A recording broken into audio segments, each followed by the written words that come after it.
जय गुरु जी। गुरु जी की जर्नी सबके साथ अपनी अलग अलग है, सबके डिफरेंट एक्सपीरियंस हैं। किसी का भी एक्सपीरियंस किसी से मैच नहीं होता है। यही गुरु जी हमेशा बोलते थे। जब हम लोग गुरु जी के पास जाने लगे तो गुरु जी सिर्फ एक ही चीज़ के ऊपर फोकस करते थे। ही सेज गुप्त पाठ, गुप्त दान और गुप्त सेवा के ऊपर फोकस रखो। ही सेज गुप्त पाठ करया करो। पाठ वो करो जो लोक दिखावा ना हो, किसी को पता ना लगे, किसी को दिखाने की ज़रूरत ना पड़े। गुप्त दान ही से दान वो करो, एक हाथ से दो, दूसरे हाथ को ना पता लगे कि आपने क्या दान किया। लेकिन एज ए ह्यूमन जब तक हम पूरी पब्लिक को नहीं बता देते तब तक हम नहीं समझ सकते कि मैंने कुछ दान दिया है। मैं जो समझ को शायद जो मैंने दान किया ना, कुछ भी नहीं किया। गुरु जी हमेशा से दान गुप्त करया करो, पता ना लगे किसी ਨੂੰ ਕੀ दान ਕੀਤਾ है। डंडोरा पिटन की लोड़ नहीं हैगी। तो गुप्त सेवा ही से गुप्त सेवा करो। वो सेवा करो जो किसी को पता भी ना लगे। मंदिरों में जाके, कहीं पे भी जाके आप सेवा करो, लेकिन लोगों को दिखाने के लिए सेवा नहीं करनी। हमने अपने मन को क्लीन करने के लिए, अपने गुरु को दिखाने के लिए सेवा करनी है। तो यही गुरु जी हमेशा बोलते थे। जब हम लोग इनिशियली जाते हैं तो सत्संग भी हमें डिफरेंट तरीके के सुनने मिलते हैं। जब तक गुरु जी हमेशा एक चीज़ के ऊपर बिलीव करते हैं, जिस तन लागे सो तन जाने। कहते हैं जिसके साथ बीतती है ना उसको पता होता है। दूसरों के लिए तो जो स्टोरी होती है कि कौन अंकल क्या स्टोरी सुना रहा है, इन्होंने अपना सत्संग सुना दिया। क्यों? जब तक आपके साथ नहीं पता लगेगा, गुरु आपको एक्सपीरियंस नहीं देगा, तब तक आपको गुरु के बारे में नहीं पता लग सकता। तो जब हम लोग गुरु जी के पास इनिशियली जाते थे चंडीगढ़, तो एक अंकल ने सत्संग सुनाया कि मैं गुरु जी के पास जब आया, गुरु जी को माथा टेका, तो गुरु जी से अंकल सेकंड टाइम मिल रहे हैं आप वहाँ। तो उन्होंने बोला गुरुजी मैं आपको नहीं कभी मिला हूँ। गुरुजी नहीं नहीं अंकल सेकंड टाइम मिल रहे हैं आप वहाँ। तो उन्होंने फिर गुरुजी को मना किया। थर्ड टाइम जब उन्होंने बोला अंकल आप सेकंड टाइम मिल रहे हैं, जब तीसरी बार भी अंकल ने मना किया, गुरुजी मैं आपसे पहले कभी नहीं आया, मेरे फ्रेंड आपके पास आपको लेके आए। लेकिन मौज गुरु की होती है, किसको कब बुलाना है कब नहीं बुलाना। तो ही सोच कि नहीं नहीं अंकल अज तो 22 साल पहला, 20 और 22 साल पहले तेरी पोस्टिंग हरिद्वार के उपर जंगलों च पोस्टिंग सी तेरी, तू फॉरेस्ट ऑफिसर से याद आया? कहता हाँ जी गुरुजी मेरी उन दिनों में वहाँ पे पोस्टिंग थी। कहते एक दिन तेरी लड़ाई हो गई, कहते आंटी नाल, और तू जैसी तेरी लड़ाई हुई तू घर पे अपना साइकिल उठाया। उस समय तो साइकिल ही होते थे, कोई स्कूटर नहीं होते थे, कुछ और नहीं होता था। तो ही सेज कि तू साइकिल चक्या, टोकरी तू घरों चल पिया नाराज़ होके, गुस्से होके आंटी नाल, तो थोड़ी दूर गया, तेने क्या भी रस्ते जंगल जाना है, रात भी हो सकती है, भुख लगेगी। तू की कीता, तू 6 केले ले ले, 6 सेब या 6 संतरे ले ले और अपने झोले च पा के तू टोकरी च रख ले। तू क्या चलो जंगल जाके जे भुख लगी तो मैं खा लूँ। कहता जो अगे अद्धे जंगल तू गया तो तू की देखदा वा कि एक संत महात्मा समाधि ਦੇ ਵਿੱਚ ਬੈਠੇ ਨੇ। ਉਹਨਾਂ ਨੂੰ ਤੂੰ ਉਹਨਾਂ ਕੋਲ ਮੱਥਾ ਟੇਕ ਕੇ ਤੈਨੇ ਕਿਹਾ ਅਸੀਂ ਤਾਂ ਫਰੂਟ ਖਾਂਦੇ ਰਹਿੰਦੇ। ਕਿਉਂ? ਇਨਸਾਨ ਹਮੇਸ਼ਾ ਇੱਕੋ ਹੀ ਸੋਚਦਾ, ਹਿਊਮਨ ਇੱਕ ਸਿਰ ਹਮੇਸ਼ਾ ਇੱਕੋ ਚੀਜ਼ ਸੋਚਦਾ, ਜੋ ਅਸੀਂ ਖਾਂਦੇ ਹਾਂ ਸ਼ਾਇਦ ਮਹਾਂਪੁਰਸ਼ ਨਹੀਂ ਖਾਂਦੇ ਹੈਗੇ। ਹੀ ਸੇ ਤੂੰ ਉਹਨਾਂ ਮੂਹਰੇ ਤੂੰ ਕਿਹਾ ਅਸੀਂ ਤਾਂ ਖਾਂਦੇ ਰਹਿੰਦੇ ਹਾਂ, ਇੱਕ ਕੰਮ ਕਰਦਾ ਇਹਨਾਂ ਮੂਹਰੇ ਰੱਖ ਦਿੰਦਾ ਵਾ, ਇਹ ਖਾ ਲੈਣਗੇ ਜਦੋਂ ਸਮਾਧੀ 'ਚ ਉੱਠਣਗੇ। ਕਿ ਕਹਿੰਦੇ ਜਦੋਂ ਹੀ ਉਹਨਾਂ ਨੇ ਕਰਕੇ ਰੱਖਿਆ, ਤੂੰ ਉੱਥੋਂ ਚਲਿਆ ਗਿਆ। ਜਦੋਂ ਥੋੜ੍ਹੀ ਦੂਰ ਗਿਆ ਤੂੰ, ਤੇਰੇ ਦਿਮਾਗ 'ਚ ਇੱਕ ਕੁਐਸਚਨ ਆਇਆ ਵੀ ਜੇ ਮੈਂ ਜੰਗਲ ਦੇ ਵਿੱਚ ਮੈਨੂੰ ਰਾਤ ਹੋ ਗਈ ਔਰ ਉੱਥੇ ਕੁਛ ਮੈਨੂੰ ਰਾਤ ਨੂੰ ਰੁਕਣਾ ਪੈ ਗਿਆ ਤਾਂ ਮੈਂ ਕੀ ਖਾਊਂਗਾ। ਤੂੰ ਫਿਰ ਵਾਪਸ ਆ ਗਿਆ ਅੱਧਾ ਕਿਲੋਮੀਟਰ ਤੋਂ ਬਾਅਦ। ਤੂੰ ਇੱਕ ਲਿਫਾਫੇ ਦੇ ਵਿੱਚੋਂ 3 ਕੇਲੇ ਤੋੜ ਲਏ ਔਰ 3 ਸੰਤਰੇ, ਇੱਕ ਲਿਫਾਫਾ ਬਾਬਾ ਜੀ ਦਾ ਬਣਾਤਾ, ਇੱਕ ਆਪਣਾ ਬਣਾਤਾ। ਕਿਉਂ ਅੰਕਲ ਯਾਦ ਆਇਆ? ਕਹਿੰਦੇ ਗੁਰੂ ਜੀ ਯਾਦ ਤਾਂ ਆ ਗਿਆ ਪਰ ਤੁਸੀਂ ਨਹੀਂ ਸੀ। ਕਹਿੰਦੇ ਅੰਕਲ ਹਾਂ ਜਾਂ ਨਾ ਪਹਿਲਾਂ ਇਹ ਦੱਸ। ਕਹਿੰਦੇ ਗੁਰੂ ਜੀ ਮਿਲੇ ਸੰਤ ਜ਼ਰੂਰ ਸੀ, ਪਰ ਜਿਹੜੇ ਉਹ ਸੰਤ ਸੀ ਉਹਨਾਂ ਦੇ ਵਾਈਟ ਹੇਅਰ ਸੀ ਔਰ ਬੈਕ ਤੋਂ ਨੀਚੇ ਤੱਕ ਜਾ ਰਹੇ ਸੀ ਉਹਨਾਂ ਦੇ, ਔਰ ਉਹਨਾਂ ਦੇ ਆਈਬ੍ਰੋਜ਼ ਬਿਲਕੁਲ ਵਾਈਟ ਕਲਰ ਦੀਆਂ ਸੀ, ਆਈਬ੍ਰੋਜ਼ ਤੋਂ ਨੀਚੇ ਜਾ ਰਹੀਆਂ ਸੀ। ਕਹਿੰਦੇ ਗੁਰੂ ਜੀ ਤੁਹਾਡੀ ਉਮਰ ਤਾਂ ਬਹੁਤ ਛੋਟੀ ਹੈ, ਤੁਸੀਂ ਤਾਂ ਨਹੀਂ ਹੋ ਸਕਦੇ। ਗੁਰੂ ਕਹਿੰਦੇ ਅੰਕਲ ਉਹ ਮੈਂ ਹੀ ਸੀ, ਮੇਰੇ ਬੇਅੰਤ ਰੂਪ ਨੇ, ਮੇਰਾ ਇੱਕ ਰੂਪ ਨਹੀਂ ਹੈਗਾ, ਮੇਰੇ ਤਾਂ ਬਹੁਤ ਰੂਪ ਨੇ, ਲੇਕਿਨ ਤੁਸੀਂ ਲੋਕ ਮੇਰੇ ਇੱਕੋ ਹੀ ਰੂਪ ਨੂੰ ਪਿਆਰ ਕਰਦੇ ਹੋ, ਮੇਰੇ ਅਲੱਗ-ਅਲੱਗ ਰੂਪਾਂ ਨੂੰ ਪਿਆਰ ਕਰਨਾ ਸ਼ੁਰੂ ਕਰੋ। ਤਾਂ ਪਤਾ ਨਹੀਂ ਰੱਬ ਕਿਸ ਰੂਪ 'ਚ ਆਉਣਾ, ਕਿਸ ਰਜਾ ਦੇ ਵਿੱਚ ਰੱਬ ਨੇ ਆਉਣਾ। ਤੇ ਗੁਰੂ ਉਹ ਸਤਸੰਗ ਸੁਣਿਆ। ਉਸ ਤੋਂ ਬਾਅਦ ਇੱਕ ਅੰਕਲ ਨੇ ਹੋਰ ਸਤਸੰਗ ਸੁਣਾਉਣਾ ਸ਼ੁਰੂ ਕੀਤਾ। ਉਹ ਅੰਕਲ ਕਹਿੰਦੇ ਜਦੋਂ ਮੈਂ ਗੁਰੂ ਜੀ ਕੋਲੇ ਆਉਂਦਾ ਨਹੀਂ ਸੀ, ਕਹਿੰਦੇ ਮੈਂ ਨਾਡਾ ਸਾਹਿਬ ਗੁਰਦੁਆਰੇ ਜਾਂਦਾ ਸੀ ਔਰ ਮੈਂ ਗੁਰਦੁਆਰਾ ਸਾਹਿਬ ਤੋਂ ਮੈਨੂੰ 20-25 ਸਾਲ ਹੋ ਚੁੱਕੇ ਸੀ, ਉਸ ਤੋਂ ਸਿਵਾਏ ਮੈਂ ਕਦੇ ਜਾ ਕੇ ਕਿਸੇ ਨੂੰ ਪ੍ਰਣਾਮ ਨਹੀਂ ਕੀਤਾ ਸੀ। ਔਰ ਜਦੋਂ ਗੁਰੂ ਜੀ ਨਹੀਂ ਆਏ, ਗੁਰੂ ਜੀ ਹਮੇਸ਼ਾ ਕਈ ਵਾਰ ਸੰਗਤ ਨੂੰ ਕਹਿੰਦੇ ਸੀ ਆਪਣੇ ਯਾਰਾਂ ਦੋਸਤਾਂ ਨੂੰ ਲੈ ਕੇ ਆਓ, ਬਲੈਸਿੰਗ ਲੈ ਲਓ। ਕਹਿੰਦੇ ਜਦੋਂ ਹੀ ਉਹਨਾਂ ਨੇ ਦੁਬਾਰਾ ਆਏ ਅਤੇ ਉਹਨਾਂ ਨੇ ਆਪਣੇ ਦੋਸਤ ਨੂੰ ਬਹੁਤ ਵਾਰ ਰਿਕੁਐਸਟ ਕੀਤੀ ਕਿ ਤੂੰ ਚਲੋ। ਹੀ ਸੇਜ਼ ਕਹਿੰਦੇ ਮੈਂ ਕਿਹਾ ਕਿ ਮੈਂ ਸਿਰਫ ਗੁਰੂ ਗ੍ਰੰਥ ਸਾਹਿਬ ਹੀ ਮੇਰੇ ਗੁਰੂ ਨੇ, ਇਸ ਤੋਂ ਬਿਨਾਂ ਮੈਂ ਕਿਸੇ ਮੂਹਰੇ ਸਿਰ ਨਹੀਂ ਝੁਕਾਉਂਦਾ, ਮੈਂ ਮੱਥਾ ਨਹੀਂ ਟੇਕਦਾ। ਕਿਉਂ? ਆਪਣੇ ਗੁਰੂ ਗ੍ਰੰਥ ਸਾਹਿਬ 'ਚ ਲਿਖੇ ਨਹੀਂ ਵੀ ਆ, ਕਿਉਂਕਿ ਕਿਸੇ ਵੀ ਆਪਾਂ ਦੂਸਰੇ ਮਹਾਂਪੁਰਸ਼ਾਂ ਨੂੰ ਮੱਥਾ ਟੇਕੀਏ ਔਰ ਸਪੈਸ਼ਲੀ ਜੋ ਕੱਟ ਸਿੱਖ ਹੋਣ। ਅਤੇ ਉਹਨਾਂ ਨੇ ਕਿਹਾ ਨਹੀਂ ਨਹੀਂ ਤੁਸੀਂ ਕੋਈ ਗੱਲ ਨਹੀਂ, ਕੋਈ ਮੱਥਾ ਟੇਕਣ 'ਚ ਪ੍ਰੋਬਲਮ ਤਾਂ ਨਹੀਂ ਹੈਗੀ, ਮੱਥਾ ਟੇਕ ਤਾਂ ਲਓ ਇੱਕ ਵਾਰ। ਕਹਿੰਦੇ ਉਹ ਗੁਰੂ ਜੀ ਕੋਲੇ ਆਏ, ਉਹ ਕਹਿੰਦੇ ਦੇਖ ਨਾ ਮੈਂ ਮੱਥਾ ਟੇਕੂੰਗਾ ਨਾ ਮੈਂ ਕੁਝ ਖਾਣਾ ਵਾ, ਤੂੰ ਅੱਜ ਕਹਿਤਾ ਮੈਂ ਦੂਰੋਂ ਪ੍ਰਣਾਮ ਕਰਕੇ ਵਾਪਸ ਚਲੇ ਜਾਊਂ। ਉਹ ਕਹਿੰਦਾ ਚਲੋ ਕੋਈ ਗੱਲ ਨਹੀਂ। ਗੁਰੂ ਜੀ ਜਦੋਂ ਨੇ ਗੁਰੂ ਜੀ ਨੇ ਤੁਹਾਨੂੰ ਲੜ ਲਾਣਾ ਆਪਣੇ, ਗੁਰੂ ਜੀ ਅਲੱਗ-ਅਲੱਗ ਤਰੀਕਾ ਅਪਣਾਉਂਦੇ ਨੇ। ਜਦੋਂ ਹੀ ਗੁਰੂ ਜੀ ਚੰਡੀਗੜ੍ਹ ਜਦੋਂ ਆ ਕੇ ਬੈਠਦੇ ਸੀ ਆਸਣ ਦੇ ਉੱਤੇ, ਸਭ ਨੂੰ ਪਹਿਲਾਂ ਗੁਰੂ ਜੀ ਨੇ ਆਉਂਦੇ ਸਾਰੀ ਹਲਵਾ ਪ੍ਰਸ਼ਾਦ ਵੰਡਣਾ ਸ਼ੁਰੂ ਕਰ ਦਿੰਦੇ ਸੀ। ਉਹ ਜਦੋਂ ਹਲਵਾ ਪ੍ਰਸ਼ਾਦ ਵੰਡ ਰਹੇ ਸੀ ਅਤੇ ਉਹ ਅੰਕਲ ਵੀ ਕਿਊ 'ਚ ਲੱਗ ਗਏ। ਅੰਕਲ ਕਿਊ 'ਚ ਲੱਗੇ ਕਿ ਮੈਂ ਮੱਥਾ ਟੇਕੂੰਗਾ। ਗੁਰੂ ਜੀ ਨੇ ਹਲਵਾ ਪ੍ਰਸ਼ਾਦ ਦਿੱਤਾ ਉਹਨਾਂ ਨੂੰ, ਉਹਨਾਂ ਨੇ ਹਲਵਾ ਪ੍ਰਸ਼ਾਦ ਖਾ ਲਿਆ, ਮੱਥਾ ਵੀ ਟੇਕਤਾ, ਗੁਰੂ ਜੀ ਨੂੰ ਹਲਵਾ ਪ੍ਰਸ਼ਾਦ ਵੀ ਖਾ ਲਿਆ ਅਤੇ ਉੱਥੇ ਬੈਠੇ ਬੈਠੇ ਅਤੇ ਰਾਤ ਨੂੰ ਲੰਗਰ ਵੀ ਕਰ ਲਿਆ, ਸਭ ਕੁਝ ਹੋ ਗਿਆ। ਜੋ ਸਭ ਕੁਝ ਹੋ ਗਿਆ ਯਾਨੀ ਸੇ ਕਿ ਅੰਕਲ ਤੁਸੀਂ ਮੇਰਾ ਧਰਮ ਭ੍ਰਸ਼ਟ ਕਰਾਤਾ ਇੰਨੇ ਸਾਲਾਂ ਦਾ। ਕਿਉਂ? ਮੈਂ ਤਾਂ ਗੁਰੂ ਗ੍ਰੰਥ ਸਾਹਿਬ ਤੋਂ ਬਿਨਾਂ ਕਿਤੇ ਮੱਥਾ ਹੀ ਨਹੀਂ ਟੇਕਿਆ। ਅੱਜ ਤੋਂ ਬਾਅਦ ਤੇਰੀ ਮੇਰੀ ਦੋਸਤੀ ਟੁੱਟ ਜਾਣੀ ਹੈ, ਕਿਉਂਕਿ ਮੈਨੂੰ ਹੁਣ ਦੁਆਰਾ ਜਾ ਕੇ ਕਾਰ ਸੇਵਾ ਦੇ ਵਿੱਚ ਹਿੱਸਾ ਲੈਣਾ ਪੈਣਾ, ਸੇਵਾ ਕਰਨੀ ਪੈਣੀ ਹੈ ਆਪਣੇ ਪਾਪਾਂ ਨੂੰ ਧੋਣ ਪਿੱਛੇ। ਉਹ ਕਹਿੰਦੇ ਇਸ ਨੂੰ ਕੁਛ ਨਹੀਂ ਹੁੰਦਾ, ਕੋਈ ਆਪਾਂ ਮਹਾਂਪੁਰਸ਼ਾਂ ਨੂੰ ਮੱਥਾ ਟੇਕਿਆ, ਲੰਗਰ ਹੀ ਖਾਧਾ, ਕੁਛ ਹੋਰ ਤਾਂ ਨਹੀਂ। ਕਹਿੰਦੇ ਨਹੀਂ ਨਹੀਂ ਤੂੰ ਬਹੁਤ ਗਲਤ ਕੰਮ ਕੀਤਾ ਅੰਕਲ। ਅੰਕਲ ਚੁੱਪ ਕਰ ਗਏ। ਅਗਲੇ ਦਿਨ ਅੰਕਲ ਕਹਿੰਦੇ ਜਦੋਂ ਮੈਂ ਨਾਡਾ ਸਾਹਿਬ ਗੁਰਦੁਆਰੇ ਗਿਆ, ਪ੍ਰਕਾਸ਼ ਹੋਇਆ, ਮੈਂ ਅੱਖਾਂ ਬੰਦ ਕਰਕੇ ਖੜਾ ਵਾਂ, ਮੈਨੂੰ ਕੀ ਦਿਖਾਈ ਦਿੰਦਾ ਕਿ ਗੁਰੂ ਗ੍ਰੰਥ ਸਾਹਿਬ ਜੀ ਨੇ, ਜਦੋਂ ਮੈਂ ਅੱਖਾਂ ਬੰਦ ਕੀਤੀਆਂ, ਜਦੋਂ ਮੈਂ ਅੱਖਾਂ ਖੋਲ੍ਹੀਆਂ ਤਾਂ ਉਸ ਗੁਰੂ ਗ੍ਰੰਥ ਸਾਹਿਬ ਦੀ ਜਗ੍ਹਾ 'ਤੇ ਗੁਰੂ ਜੀ ਬੈਠੇ ਸੀ। ਫਿਰ ਜਦੋਂ ਮੈਂ ਅੱਖਾਂ ਬੰਦ ਕੀਤੀਆਂ ਫਿਰ ਮੈਨੂੰ ਗੁਰੂ ਗ੍ਰੰਥ ਸਾਹਿਬ ਨਜ਼ਰ ਆਉਣ। ਜਦੋਂ ਮੈਂ ਅੱਖਾਂ ਖੋਲ੍ਹਾਂ ਕਹਿੰਦੇ ਮੈਂ ਕਿਹਾ ਫਿਰ ਮੈਨੂੰ ਗੁਰੂ ਜੀ ਉੱਥੇ ਉਸ ਗੁਰੂ ਗ੍ਰੰਥ ਸਾਹਿਬ ਬੈਠੇ ਨਜ਼ਰ ਆਉਣ। ਕਹਿੰਦੇ ਮੈਂ ਬੜਾ ਚੁੱਪ ਕਰ ਗਿਆ। ਮੈਂ ਕਿਹਾ ਲੈ ਵੀ ਰਾਤ ਦਾ ਪਤਾ ਨਹੀਂ ਉਹਨਾਂ ਨੇ ਕੀ ਮੈਨੂੰ ਜਾਦੂ ਕਰਤਾ, ਮੈਨੂੰ ਤਾਂ ਹਰ ਇੱਕ ਜਗ੍ਹਾ ਉਹੀ ਦਿਖਣ ਲੱਗ ਗਈ। ਇਹ 1 ਦਿਨ ਚੱਲਿਆ, 2 ਦਿਨ ਚੱਲਿਆ, 3 ਦਿਨ ਚੱਲਿਆ, ਹਫ਼ਤਾ ਤੱਕ ਚੱਲਿਆ। ਉਹ ਬੜਾ ਪਰੇਸ਼ਾਨ ਅੰਕਲ। ਕਹਿੰਦੇ ਮੈਂ ਦੂਸਰੇ ਅੰਕਲ ਉਹਨਾਂ ਦੇ ਫਰੈਂਡ ਨੂੰ ਗੁਰੂ ਜੀ ਨੇ ਫੇਰ ਕਿਹਾ ਅੰਕਲ ਉਹ ਆਪਣੇ ਦੋਸਤ ਨੂੰ ਲੈ ਕੇ ਆ ਗੁਰਦੁਆਰੇ ਵਾਲੇ ਨੂੰ। ਅਤੇ ਉਹ ਕਹਿੰਦਾ ਗੁਰੂ ਜੀ ਉਹ ਆਉਂਦੇ ਨਹੀਂ। ਕਹਿੰਦਾ ਤੂੰ ਲੈ ਕੇ ਤਾਂ ਆ। ਜਦੋਂ ਉਹ ਦੁਬਾਰਾ ਉਹਨਾਂ ਨੇ ਫੇਰ ਰਿਕੁਐਸਟ ਕੀਤੀ, ਪਹਿਲਾਂ ਤਾਂ ਉਹਨਾਂ ਨੇ ਬਹੁਤ ਮਨਾ ਕੀਤਾ। ਫਿਰ ਜਦੋਂ ਆਏ ਗੁਰੂ ਜੀ ਕੋਲੇ ਅਤੇ ਗੁਰੂ ਜੀ ਕਹਿੰਦੇ ਹਾਂ ਅੰਕਲ ਦੱਸ ਫਿਰ ਗੁਰੂ ਗ੍ਰੰਥ ਸਾਹਿਬ ਸਾਨੂੰ ਦੇਖਿਆ ਤੈਨੇ? ਉਹਨਾਂ ਨੇ ਤਾਂ ਨਹੀਂ ਗੁਰੂ ਜੀ ਨੂੰ ਦੱਸਿਆ ਸੀ ਕਿ ਗੁਰੂ ਜੀ ਤੁਸੀਂ ਮੈਂ ਤੁਹਾਨੂੰ ਗ੍ਰੰਥ ਸਾਹਿਬ ਦੇ ਵਿੱਚ ਦੇਖਿਆ। ਕਹਿੰਦੇ ਅੰਕਲ ਉਹ ਵੀ ਮੈਂ ਆ, ਇਹ ਵੀ ਮੈਂ ਆ। ਉਹ ਸਾਡੀ ਪਹਿਲਾ ਜੰਮ ਸੀ, ਇਹ ਸਾਡਾ ਦੂਜਾ ਜੰਮ ਹੈ। ਮੇਰੇ ਅਤੇ ਗੁਰੂ ਨਾਨਕ ਦੇ ਵਿੱਚ ਕੋਈ ਫਰਕ ਨਹੀਂ ਹੈਗਾ। ਮੈਂ ਗੁਰੂ ਨਾਨਕ ਸ਼ਿਵ ਇੱਕੋ ਹੀ ਰੂਪ, ਇੱਕੋ ਹੀ ਜੋਤ ਹਾਂ। ਗੁਰੂ ਜੀ ਦਾ ਹਮੇਸ਼ਾ ਆਪਣੀ ਸੰਗਤ ਨੂੰ ਜੋੜਨ ਦਾ ਟੋਟਲੀ ਡਿਫਰੈਂਟ ਰਸਤਾ ਹੈ। ਅਤੇ ਸੇਮ ਗੁਰੂ ਜੀ ਦੇ ਫਾਦਰ ਬਿਮਾਰ ਹੋਏ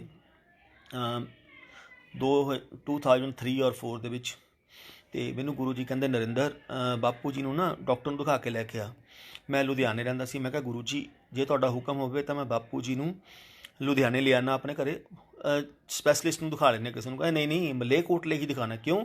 ਗੁਰੂ ਜੀ ਨੇ ਜਦੋਂ ਕਿਸੇ ਦਾ ਕਲਿਆਣ ਕਰਨਾ ਹੈ ਉਦੋਂ ਤੁਹਾਨੂੰ ਗੁਰੂ ਹੀ ਜਾਣਦਾ ਕਿ ਮੈਂ ਕਿਹਦਾ ਕਲਿਆਣ ਕਿਵੇਂ ਕਰਨਾ ਹੈ। ਗੁਰੂ ਜੀ ਕਹਿੰਦੇ ਨਹੀਂ ਨਹੀਂ ਨਰਿੰਦਰ ਇਹਨੂੰ ਮਲੇਰਕੋਟਲੇ ਹੀ ਦਿਖਾਉਣਾ ਹੈ। ਅਤੇ ਮੈਂ ਡੇਲੀ ਅਪ ਡਾਊਨ ਕਰਨਾ ਸ਼ੁਰੂ ਕਰਤਾ। ਉੱਥੇ ਗਿਆ, ਜਾ ਕੇ ਡਾਕਟਰ ਸਾਹਿਬ ਨੂੰ ਦਿਖਾਇਆ। ਅਤੇ ਡਾਕਟਰ ਗੁਰਵਿੰਦਰ ਜੀ ਹੁੰਦੇ ਸੀ, ਉਹਨਾਂ ਨੂੰ ਸਿਵਲ ਹੌਸਪੀਟਲ ਜੋਬ ਕਰਦੇ ਸੀ, ਉਹਨਾਂ ਨੂੰ ਜਾ ਕੇ ਦਿਖਾਇਆ, ਦੱਸਿਆ ਕਿ ਸਾਡੇ ਪਲੀਜ਼ ਥੋੜ੍ਹਾ ਟਾਈਮ ਜ਼ਿਆਦਾ ਲਾ ਲਿਓ, ਜੇ ਕੋਈ ਜੋ ਵੀ ਐਕਸਟਰਾ ਫੀਸ ਹੋਏਗੀ ਅਸੀਂ ਫੀਸ ਦੇ ਦੇਵਾਂਗੇ, ਕਿਉਂਕਿ ਸਾਡੇ ਗੁਰੂ ਜੀ ਦੇ ਫਾਦਰ ਨਹੀਂ ਸੀ। ਗੁਰੂ ਤੁਹਾਡਾ ਹੋਏਗਾ, ਮੇਰਾ ਕੋਈ ਲੈਣਾ ਦੇਣਾ ਨਹੀਂ ਹੈਗਾ। ਮੇਰੇ ਲਈ ਤਾਂ ਇੱਕ ਪੇਸ਼ੈਂਸ ਨੇ, ਜਿਵੇਂ ਮੈਂ ਬਾਕੀ ਪੇਸ਼ੈਂਟ ਨੂੰ ਦੇਖਦਾ ਉਵੇਂ ਹੀ ਇਹਨਾਂ ਨੂੰ ਦੇਖੂੰਗਾ, ਮੇਰੇ 'ਚ ਕੋਈ ਫਰਕ ਨਹੀਂ ਹੈਗਾ। ਅਤੇ ਅਸੀਂ ਦਿਖਾਇਆ, ਉਹਨਾਂ ਨੇ ਕੋਈ ਟੈਸਟ ਉਸ ਲਿਖੇ ਅਤੇ ਟੈਸਟ ਵਗੈਰਾ ਕਰਾਏ। ਗੁਰੂ ਜੀ ਦਾ ਫਿਰ ਫੋਨ ਆਇਆ, ਕਹਿੰਦੇ ਹਾਂ ਕੀ ਕਹਿੰਦਾ ਨਰਿੰਦਰ ਡਾਕਟਰ? ਟੈਸਟ ਵਗੈਰਾ ਲਿਖਣ, ਕਹਿੰਦੇ ਹਾਂ ਚੰਗੇ ਸਾਰੇ ਟੈਸਟ ਕਰਾ ਦੇ। ਅਤੇ ਮੈਂ ਹਰ ਰੋਜ਼ ਲੁਧਿਆਣੇ ਤੋਂ ਦੁੱਗਰੀ ਜਾਣਾ, 2 ਜਾਂ 3 ਦਿਨ ਗਿਆ ਤਾਂ ਗੁਰੂ ਜੀ ਮੈਨੂੰ ਕਹਿੰਦੇ ਨਰਿੰਦਰ ਇੱਕ ਕੰਮ ਕਰ, ਆਂਟੀ ਅਤੇ ਅਕਸ਼ੇ ਨੂੰ ਕਹਿ ਦੁੱਗਰੀ ਆ ਕੇ ਰਹਿਣ ਜਿੰਨਾ ਤੱਕ ਬਾਪੂ ਜੀ ਠੀਕ ਨਹੀਂ ਹੁੰਦੇ। ਤੂੰ ਵੀ ਦੁੱਗਰੀ ਰਹਿ, ਤੂੰ ਦੁੱਗਰੀ ਤੋਂ ਲੁਧਿਆਣੇ ਆਫਿਸ ਜਾਇਆ ਕਰ, ਲੁਧਿਆਣੇ ਤੋਂ ਦੁੱਗਰੀ ਨਹੀਂ ਆਇਆ ਕਰਨਾ ਤੈਨੇ। ਅਸੀਂ ਫਿਰ 10 ਤੋਂ 12 ਦਿਨ, ਮੈਂ ਕਿਹਾ 13 ਦਿਨ ਅਸੀਂ ਦੁੱਗਰੀ ਹੀ ਰਹੇ ਉੱਥੇ। ਹਰ ਰੋਜ਼ ਜੋਬ ਲਈ ਮੈਂ ਦੁੱਗਰੀ ਤੋਂ ਲੁਧਿਆਣੇ ਆਉਣਾ ਅਤੇ ਵਾਈਫ ਅਤੇ ਬੱਚਿਆਂ ਨੇ ਉੱਥੇ ਰਹਿਣਾ, ਕਿਉਂਕਿ ਸਮਰ ਵਕੇਸ਼ਨ ਸੀ, ਬੱਚੇ ਉੱਥੇ ਸੀ। ਸਾਰਾ ਦਿਨ ਬਾਪੂ ਜੀ ਦੀ ਸੇਵਾ ਵਗੈਰਾ ਕਰਨੀ। ਕਰਦੇ ਕਰਦੇ ਫਿਰ ਬਾਪੂ ਜੀ ਠੀਕ ਹੋਣੇ ਸ਼ੁਰੂ ਹੋ ਗਏ।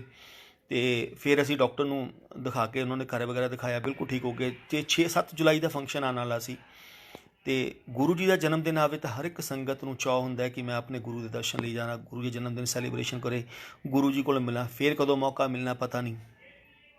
ਅਤੇ ਅਸੀਂ ਗੁਰੂ ਜੀ ਕੋਲੇ, ਮੈਂ ਗੁਰੂ ਜੀ ਦਾ ਫੋਨ ਆਇਆ, ਮੈਂ ਕਿਹਾ ਗੁਰੂ ਜੀ ਜੇ ਤੁਹਾਡਾ ਹੁਕਮ ਹੋਵੇ 6 ਜੁਲਾਈ ਨੂੰ ਜੇ ਤੁਹਾਡਾ ਹੁਕਮ ਹੋਵੇ ਤਾਂ ਮੈਂ ਕੱਲ੍ਹ ਦਿੱਲੀ ਆ ਜਾਵਾਂ। ਕਹਿੰਦੇ ਨਾ ਨਾ ਤੂੰ ਕੀ ਕਰਨਾ ਨੇ? ਕਹਿੰਦੇ ਸਾਡੇ ਜਨਮ ਭੂਮੀ 'ਤੇ ਬੈਠਾ ਤੂੰ ਤਾਂ, ਮੈਨੂੰ ਜੰਮਣ ਵਾਲਿਆ, ਕਹਿੰਦੇ ਮੇਰੇ ਬਾਪ ਦੇ ਕੋਲੇ ਬੈਠਾ ਤੂੰ ਤਾਂ, ਉਹਨਾਂ ਦੀ ਸੇਵਾ ਕਰ ਰਹੇ ਹਾਂ, ਕੀ ਕਰਨਾ ਤੈਨੇ? ਉੱਥੇ ਸੈਲੀਬ੍ਰੇਸ਼ਨ ਕਰ ਸਾਡੇ ਜਨਮ ਭੂਮੀ 'ਤੇ। ਅਤੇ ਮੈਂ ਚੁੱਪ ਕਿਉਂ, ਮੈਂ ਕਿਹਾ ਠੀਕ ਹੈ। ਇੱਕ ਹੁੰਦਾ ਵੀ ਚਲੋ गुरु दा हुक्म सिर मत्थे ते। रात नूं 12:30 वजे गुरु जी का फोन आया, कहंदे नरिंदर तू ऐं कर, तू आंटी ते अक्षय तिन्ने दिल्ली आ जाओ। दिल्ली आए, मत्था टेकिया, वापस चले गए। तो गुरु जी कहते चलो ठीक है बापू जी, हूँ ठीक ने, हूँ तू चलिया जा, लुधियाने चलिया जा। पर जाते रहेगा शनिवार इतवार नूं जाया कर बापू जी कोले। मैं कहा ठीक है जी।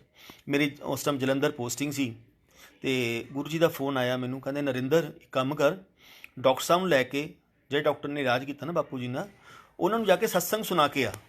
मैं क्या गुरु जी वो तुहानू नहीं मनते हैगे, ही से तू अपना काम कर, मैं अपना काम करदा, गुरु दी गल्लां नूं टोकीदा नहीं हुंदा, यस सर कहीदा हुंदा है। तो मैं चुप। कहते तू डॉक्टर तो अपॉइंटमेंट लै, 1 घंटे का सत्संग करके आना डॉक्टर नूं जाके। मैं कहा गुरु जी, कहते तू जा तो सही। मैं ठीक है गुरु जी, मैं तुहाडा हुक्म।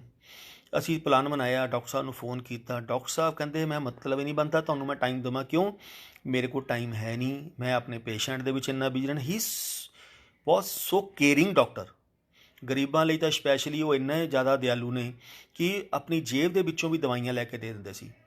ते कहते गुरु भी ਆਪਾਂ गुरु जी भी चंगी सोल ਨੂੰ ਲੱਭਦਾ ਰਹਿੰਦਾ, ਰੱਬ ਵੀ ਚੰਗੀ सोल ਨੂੰ ਲੱਭਦਾ ਰਹਿੰਦਾ ਵੈ। तो गुरु जी कहते मैं जा, मैं डॉक्टर साहब ਨੂੰ फोन किया, मैं डॉक्टर साहब 1 घंटे ਸਾਨੂੰ अपॉइंटमेंट चाहिए है, जिन्ने ਤੁਹਾਡੇ पेशेंट ਤੁਸੀਂ 1 घंटे ਦੇ ਵਿੱਚ ਦੇਖਦੇ ਹੋ ਅਸੀਂ ਤੁਹਾਨੂੰ पे आउट पे कर देवांगे। ही सेज मैनू पे आउट नहीं चाहिए, लेकिन मैं फ्री च कोई लेना नहीं और मैं ਤੁਹਾਨੂੰ टाइम देना नहीं। कर करा के मैं अपने फादर इन लॉ ਨੂੰ होर 3-4 ਬੰਦਿਆਂ ਨੂੰ ਕਹਿ ਕੇ उन्होंने तो अपॉइंटमेंट लीती। ही सेज कि ठीक है मैं 2:30 बजे अपने घरे आना, 15-20 मिनट रेस्ट करदा, फिर मैं लंच करदा, फिर मैं अद्धा पौना घंटा रेस्ट करदा, मैं 4 बजे तक फिर पेशेंट देखने शुरू करदा प्राइवेट। असी कहा ठीक है जी। क्या तुसी काम करियो, 3 ਤੋਂ 4 बजे तुसी आ जाओ, मैं एक दिन लंच जल्दी कर लूँगा तो रेस्ट नहीं करूँगा, तुसी आके सुना जो जड़ा कुछ सुना के जाना अपने गुरु पिछे। तो ਅਸੀਂ ਉੱਥੇ ਗਏ। ਅਸੀਂ ਤਕਰੀਬਨ 2:30 ਤੇ ਜਾ ਕੇ ਉਹਨਾਂ ਦੇ ਘਰ ਦੇ ਬਾਹਰ ਬੈਠ ਗਏ। ਉਹਨਾਂ ਨੇ, ਅਸੀਂ ਘਰ ਦੇ ਬਾਹਰ ਹੀ ਬੈਠੇ ਹਾਂ ਨੋਰਮਲ, ਜਦੋਂ ਡਾਕਟਰਾਂ ਦੇ ਬਾਹਰ ਸਟੂਲ ਵਗੈਰਾ ਲੱਗੇ ਹੁੰਦੇ ਨੇ ਹਲਕੇ ਜਿਹੇ, ਟੇਬਲ 'ਤੇ ਜਾ ਕੇ ਬੈਠ ਗਏ ਸਾਈਡ 'ਤੇ। ਅਤੇ ਪੂਰੇ 3 ਵਜੇ ਨਾ ਉਹਨਾਂ ਨੇ ਪਾਣੀ ਪੁੱਛਿਆ ਨਾ ਕੁਛ ਹੋਰ ਪੁੱਛਿਆ। ਫਿਰ ਵੀ ਅਗਸਤ ਸਤੰਬਰ 'ਚ ਫਿਰ ਵੀ ਗਰਮੀ ਹੁੰਦੀ ਹੈ, ਉਹਨਾਂ ਨੇ ਪਾਣੀ ਤੱਕ ਵੀ ਨਹੀਂ ਪੁੱਛਿਆ। ਤੁਸੀਂ ਬਾਹਰ ਬੈਠੇ ਹੋ, ਪੱਖਾ ਵੀ ਨਹੀਂ ਚੱਲ ਰਿਹਾ ਸੀ ਬਾਹਰ। तो असी उन्होंने बेड़े च बैठे, तो करते करते तक 3 बजे उन्होंने गेट खोलिया। जो ही खोलिया कहते आ जाओ जी, बैठ के डॉक्टर साहब तो कहते सुनाओ की अपने गुरु बारे सुनाना। मैं थोड़ा जिहा सुनाया 15-20 मिनट का सत्संग। तो इमीडिएटली ही से नरिंदर जी एक चीज़ कवां, कोई सुपर पावर नहीं हुंदी, जिन्हों तुसी गॉड कहने कोई गॉड नहीं हुंदा। कहते सब जो है ना आने वाले टाइम के डॉक्टर के अंडर आ जाएगा, मैडिकल के अंडर आ जाएगा, साइंस के अंडर आ जाएगा, जिन्होंने आप सुपर पावर कहने। कहते कोई पूर्ण गुरु नहीं हुंदा, कोई रब नहीं हुंदा। मैं कहा डॉक्टर साहब तुसी मेरे 10 मिनट खराब करते, 4:10 तक ਤੁਹਾਨੂੰ सत्संग सुनना पैना है। क्यों मैं 1 घंटा पूरा ਤੁਹਾਨੂੰ सत्संग सुनाना, इस तो घट मैं नहीं सुनाना। ही से ये मैनू नहीं पता। 4 करते करते फाइनली उन्होंने चाह भी मंगवाई, चाह करते करते सत्संग करते जिन्ने मेरे गुरु जी ने मेरी फैमिली ਨੂੰ ਬਲੈਸਿੰਗਸ ਦਿੱਤੀਆਂ ਸਾਰੀਆਂ मैं उन्होंने सुनाइया। सुनाने तो बाद उन्होंने 4:15 कहना चंगा जी हूँ तुसी जाओ, क्योंकि मेरे पेशेंट बहुत बैठे ने। वाकई पेशेंट उन्होंने बहुत बाहर बैठे सी। मैं 4:15 बजे जदों ही बाहर आया, 4:20-25 ਤੇ ਅਸੀਂ ਲੋग ऑक्ट्राइज पोस्ट ਤੇ पहुँचे लुधियाने जाने ਲਈ। ਤਾਂ ਇਮੀਡੀਏਟਲੀ ਦੁਬਾਰਾ गुरु जी का फोन आ गया। गुरु जी रिपीट 1/1 सत्संग जो मैं डॉक्टर साहब ਨੂੰ सुना के आया सी। नरिंदर आ भी सत्संग सुनाता, आ सत्संग तेने सुनाया नहीं, आ सत्संग तेने सुनाया नहीं। ही से डॉक्टर ਨੂੰ ਚੰਗੀ ਤਰ੍ਹਾਂ ਸੁਣਾਉਣਾ ਸੀ, ਦੱਸਣਾ ਸੀ ਗੁਰੂ ਕੀ ਚੀਜ਼ ਹੈ। ਵੱਟ ਕੱਢਦੇ ਸੀ ਡਾਕਟਰ ਦੇ ਤੈਨੇ। ਅਤੇ ਮੈਂ ਕਿਹਾ ਗੁਰੂ ਜੀ 1 ਘੰਟੇ ਵਿੱਚ ਜਿੰਨੀ ਮੈਂ ਸੁਣਾ ਸਕਦਾ ਸੀ ਮੈਂ ਉਹਨੇ ਡਾਕਟਰ ਸਾਹਿਬ ਨੂੰ ਸਤਸੰਗ ਸੁਣਾਤਾ। ਠੀਕ ਹੈ ਕਹਿੰਦੇ ਚੰਗਾ ਕਲਿਆਣ ਹੋ ਗਿਆ, ਕਹਿੰਦੇ ਡਾਕਟਰ ਦਾ ਵੀ, ਤੇਰਾ ਵੀ ਕਲਿਆਣ ਹੋ ਗਿਆ, ਡਾਕਟਰ ਸਾਹਿਬ ਦਾ ਵੀ ਕਲਿਆਣ ਹੋ ਗਿਆ। ਅਸੀਂ ਲੋਕ ਆ ਗਏ। ਅਤੇ ਇੱਕ ਦਿਨ ਮੈਂ ਸੇਮ ਜੇ ਜਲੰਧਰ ਆਫਿਸ ਦੇ ਵਿੱਚ ਸੀ, ਗੁਰੂ ਜੀ ਦਾ ਫੋਨ ਆਇਆ, ਨਰਿੰਦਰ ਡਾਕਟਰ ਸਾਹਿਬ ਨੂੰ ਲੈ ਕੇ ਦਿੱਲੀ ਆਓ। ਮੈਂ ਕਿਹਾ ਹਾਂਜੀ। ਕਹਿੰਦੇ ਡਾਕਟਰ ਸਾਹਿਬ ਨੂੰ ਲੈ ਕੇ ਮਲੇਰਕੋਟਲੇ ਡਾਕਟਰ ਸਾਹਿਬ ਨੂੰ ਲੈ ਕੇ ਦਿੱਲੀ ਆਓ। ਮੈਂ ਕਿਹਾ ਗੁਰੂ ਜੀ ਉਹ ਤੁਹਾਨੂੰ ਨਹੀਂ ਮੰਨਦੇ ਹੈਗੇ। ਹੀ ਸੇ ਤੂੰ ਆਪਣਾ ਕੰਮ ਕਰ, ਮੈਂ ਆਪਣਾ ਕੰਮ ਕਰਦਾ, ਤੂੰ ਡਾਕਟਰ ਸਾਹਿਬ ਨੂੰ ਫੋਨ ਕਰ, ਕਹਿ ਗੁਰੂ ਜੀ ਯਾਦ ਕਰ ਰਹੇ ਨੇ। ਠੀਕ ਹੈ। ਮੈਂ ਕਿਹਾ ਗੁਰੂ ਜੀ, ਮੈਂ ਡਾਕਟਰ ਸਾਹਿਬ ਨੂੰ ਫੋਨ ਕੀਤਾ। ਮੈਂ ਕਿਹਾ ਡਾਕਟਰ ਸਾਹਿਬ 1 ਦਿਨ ਲਈ ਤੁਸੀਂ ਦਿੱਲੀ ਚੱਲੋ, ਗੁਰੂ ਜੀ ਤੁਹਾਨੂੰ ਮਿਲਣਾ ਚਾਹੁੰਦੇ ਨੇ। ਕਹਿੰਦਾ ਜੀ ਮੈਂ ਕਿਉਂ ਜਾਵਾਂ। ਮੈਂ ਕਿਹਾ ਡਾਕਟਰ ਸਾਹਿਬ ਮੈਂ ਕਿਹਾ ਤੁਹਾਡੇ ਗੁਰੂ ਨੂੰ ਮੰਨਦਾ, ਮੈਂ ਤੁਹਾਡੇ ਗੁਰੂ ਨੂੰ ਥੋੜ੍ਹੀ ਮੰਨਦਾ, ਮੈਂ ਕੀ ਕਰਨ ਜਾਣਾ। ਮੈਂ ਕਿਹਾ ਡਾਕਟਰ ਸਾਹਿਬ ਗੁਰੂ ਜੀ ਨੇ ਤੁਹਾਡਾ ਕੁਝ ਕਲਿਆਣ ਹੀ ਕਰਨਾ ਹੋਣਾ, ਬਹੁਤ ਰੇਅਰ ਸੰਗਤ ਹੁੰਦੀ ਹੈ ਜਿਹਨੂੰ ਗੁਰੂ ਜੀ ਖੁਦ ਯਾਦ ਕਰਦੇ ਨੇ। ਮੈਂ ਕਿਹਾ ਤੁਹਾਨੂੰ ਯਾਦ ਕਰ ਰਹੇ ਨੇ, ਤੁਸੀਂ ਚੱਲੋ। ਕਹਿੰਦਾ ਜੀ ਮੈਂ ਨਹੀਂ ਜਾਣਾ। ਕਰਦੇ ਕਰਦੇ ਮੈਂ ਗੁਰੂ ਜੀ ਦਾ ਫਿਰ ਫੋਨ ਆਇਆ, ਕਹਿੰਦੇ ਕੀ ਕਹਿੰਦਾ ਡਾਕਟਰ। ਮੈਂ ਕਿਹਾ ਡਾਕਟਰ ਨੇ ਮਨਾ ਕਰਤਾ ਗੁਰੂ ਜੀ, ਕਹਿੰਦੇ ਮੇਰੇ ਕੋਲ ਟਾਈਮ ਨਹੀਂ ਹੈਗਾ, ਮੈਂ ਨਹੀਂ ਜਾ ਸਕਦਾ। ਗੁਰੂ ਜੀ ਕਹਿੰਦੇ ਆਏਗਾ ਆਏਗਾ, ਆਪਣੇ ਆਪ ਆਏਗਾ, ਅਤੇ ਤੂੰ ਆਪਣੀ ਕੋਸ਼ਿਸ਼ ਕਰਦਾ, ਡਾਕਟਰ ਆਪਣੇ ਆਪ ਹੀ ਆਊਗਾ ਆਪਣੇ ਕੋਲ। ਅਤੇ ਥੋੜ੍ਹੇ ਦਿਨ ਨਿਕਲੇ, 4 ਜਾਂ 5 ਦਿਨਾਂ ਬਾਅਦ ਡਾਕਟਰ ਸਾਹਿਬ ਦਾ ਫੋਨ ਆਉਂਦਾ ਹੈ ਕਿ ਨਰਿੰਦਰ ਜੀ ਮੇਰੀ 3 ਦਿਨ ਦੀ ਕਾਨਫਰੰਸ ਹੈ ਦਿੱਲੀ ਏਮਸ ਦੇ ਵਿੱਚ, ਅਤੇ ਤੁਹਾਡੇ ਗੁਰੂ ਜੀ ਕਿੱਥੇ ਰਹਿੰਦੇ ਨੇ? ਮੈਂ ਕਿਹਾ ਜੀ ਮੇਰੇ ਗੁਰੂ ਜੀ ਇੰਪਾਇਰ ਸਟੇਟ ਰਹਿੰਦੇ ਨੇ, MG ਰੋਡ ਦੇ ਉੱਤੇ ਨੇ। ਹੀ ਸੇ ਮੈਂ 3 ਦਿਨ ਦੀ ਕਾਨਫਰੰਸ ਹੈ, ਜੇ ਮੇਰੇ ਕੋਲ ਟਾਈਮ ਹੋਇਆ ਮੈਂ ਤੁਹਾਡੇ ਗੁਰੂ ਨੂੰ ਮਿਲ ਕੇ ਆਊਂਗਾ, ਮੱਥਾ ਟੇਕ ਕੇ ਆਊਂਗਾ, ਮੇਰੀ ਕਾਨਫਰੰਸ, ਅਦਰਵਾਈਜ਼ ਮੇਰੇ ਕੋਲ ਟਾਈਮ ਹੈ ਨਹੀਂ। ਮੈਂ ਕਿਹਾ ਠੀਕ ਹੈ ਜੀ, ਜਿਵੇਂ ਗੁਰੂ ਦੀਆਂ ਗੁਰੂ ਜਾਣਦਾ। ਅਤੇ ਪ੍ਰੋਗਰਾਮ ਦੱਸਿਆ ਗਿਆ ਵੀ ਮੈਂ ਫਰਾਈਡੇ ਜਾਣਾ ਵੈ, ਫਰਾਈਡੇ ਮੈਂ ਨਹੀਂ ਜਾ ਸਕਦਾ ਸੀ। ਅਤੇ ਮੈਂ ਕਿਹਾ ਅੰਕਲ ਕੋਈ ਗੱਲ ਨਹੀਂ, ਮੈਂ ਕੋਈ ਅਰੇਂਜਮੈਂਟ ਕਰਦਾ। ਗੁਰੂ ਜੀ ਨਾਲ ਗੱਲ ਹੋਈ, ਗੁਰੂ ਜੀ ਕਹਿੰਦੇ ਤੂੰ ਨਾਲ ਆ ਜਾ। ਮੈਂ ਕਿਹਾ ਗੁਰੂ ਜੀ ਮੇਰਾ ਅੱਜ ਆਫਿਸ ਹੈ, ਮੈਂ ਕੱਲ੍ਹ ਮੋਰਨਿੰਗ ਪਹੁੰਚ ਰਿਹਾ, ਕੱਲ੍ਹ ਲੈ ਕੇ ਆਣਾ। ਨਹੀਂ ਅੱਜ ਹੀ ਲੈ ਕੇ ਆਣਾ ਡਾਕਟਰ ਨੂੰ, ਫਰਾਈਡੇ ਨੂੰ ਹੀ। ਤਾਂ ਗੁਰੂ ਜੀ ਨੇ ਕਿਸੇ ਹੋਰ ਅੰਕਲ ਦੀ ਡਿਊਟੀ ਲਾਈ ਕਿ ਮਲੇਰਕੋਟਲੇ ਤੋਂ ਲੈ ਕੇ ਉਹਨਾਂ ਨੂੰ ਦਿੱਲੀ ਆਉਣਗੇ, ਅਤੇ ਨਰਿੰਦਰ ਤੂੰ ਕੱਲ੍ਹ ਆ ਜੀ। ਅਤੇ ਜਦੋਂ ਹੀ ਸੰਡੇ ਨੂੰ ਗਏ, ਇੱਥੇ ਆਉਂਦੇ ਸਾਰੀ ਫਰਾਈਡੇ ਨੂੰ ਉਹਨਾਂ ਦੀ ਜਿਹੜੀ ਕਾਨਫਰੰਸ ਸੀ ਉਹ ਕਾਨਫਰੰਸ ਵੀ ਕੈਂਸਲ ਹੋ ਗਈ 3 ਦਿਨਾਂ ਦੀ। ਅਤੇ ਉਹ 2 ਦਿਨ ਗੁਰੂ ਜੀ ਕੋਲ ਰਹੇ।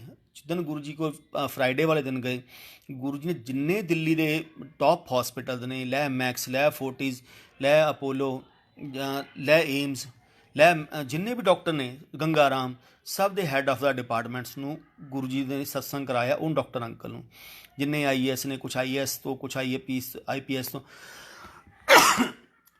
ਜੈ ਗੁਰੂ ਜੀ, ਉਹਨਾਂ ਨੇ ਸਤਸੰਗ ਕਰਾਇਆ। ਅਤੇ ਮੇਰੀ ਰਾਤ ਨੂੰ ਗੱਲ ਹੋਈ ਸੰਗਤ ਨਾਲ, ਉਹ ਕਹਿੰਦੇ ਗੁਰੂ ਜੀ ਨੇ ਬਹੁਤ ਸਤਸੰਗ ਕਰਾਇਆ ਡਾਕਟਰ ਸਾਹਿਬ ਨੂੰ। ਕਈ ਵਾਰ ਕੀ ਹੁੰਦਾ, ਆਪਾਂ ਲੋਕ ਜ਼ਿਆਦਾ ਸਤਸੰਗ ਵੀ ਕਰਦੇ ਹਾਂ ਨਵੀਂ ਸੰਗਤ ਨਾਲ, ਸੰਗਤ ਦੇ ਦਿਮਾਗ 'ਚ ਜਾਂਦਾ ਹੈ ਇਹ ਗੁਰੂ ਮੈਨੂੰ ਕਿਉਂ ਆਪਣੇ ਨਾਲ ਜੋੜਨਾ ਚਾਹ ਰਿਹਾ, ਕਿਉਂ ਆਪਣੇ ਜਿਹੜੇ ਸੇਵਾਦਾਰ ਨੇ ਉਹਨਾਂ ਤੋਂ ਕਿਉਂ ਸਤਸੰਗ ਕਰਵਾ ਰਿਹਾ। ਲੇਕਿਨ ਗੁਰੂ ਜੀ ਨੇ ਤਾਂ ਆਪਣੀ ਬਲੈਸਿੰਗ ਦੇਣੀ ਸੀ, ਇਸ ਲਈ ਸਤਸੰਗ ਕਰਵਾ ਰਹੇ ਨੇ, ਲੇਕਿਨ ਉਹਨਾਂ ਨੂੰ ਨਹੀਂ ਪਤਾ। ਅਤੇ ਅਗਲੇ ਦਿਨ ਸੈਟਰਡੇ ਮੈਂ ਪਹੁੰਚਿਆ, ਮੈਂ ਮਿਲਿਆ, ਅਤੇ ਰਾਤ ਨੂੰ ਗੁਰੂ ਜੀ ਨੇ ਛੁੱਟੀ ਕੀਤੀ। ਦੈਨ ਉਸ ਤੋਂ ਬਾਅਦ ਰਾਤ ਨੂੰ ਤਕਰੀਬਨ 2:30 ਵਜੇ ਅਸੀਂ ਇੰਪਾਇਰ ਸਟੇਟ ਸੀ, ਅਤੇ ਗੁਰੂ ਜੀ ਮੈਨੂੰ 2:30 ਵਜੇ ਰਾਤ ਨੂੰ ਕਹਿੰਦੇ ਨਰਿੰਦਰ ਕੱਲ੍ਹ ਡਾਕਟਰ ਨੂੰ ਫੋਨ ਕਰੀ। ਮੈਂ ਕਿਹਾ ਠੀਕ ਹੈ ਗੁਰੂ ਜੀ। ਪੁੱਛੀ ਗੁਰੂ ਦੀ ਚਾਹ ਦਾ ਟੇਸਟ ਕਿਵੇਂ ਸੀ? ਮੈਂ ਕਿਹਾ ਠੀਕ ਹੈ ਗੁਰੂ ਜੀ, ਮੈਂ ਗੱਲ ਕਰ ਲੂੰ। ਫਿਰ ਗੁਰੂ ਜੀ ਨੇ ਕਿਹਾ ਪੁੱਛੀ ਕੁੜੀ ਦਾ ਕੀ ਹਾਲ ਚਾਲ ਹੈ, ਬੇਟੀ ਦਾ ਕੀ ਹਾਲ ਚਾਲ ਹੈ? ਅਤੇ ਮੈਂ ਕਿਹਾ ਠੀਕ ਹੈ ਗੁਰੂ ਜੀ, ਮੈਂ ਪੁੱਛ ਲੂੰ।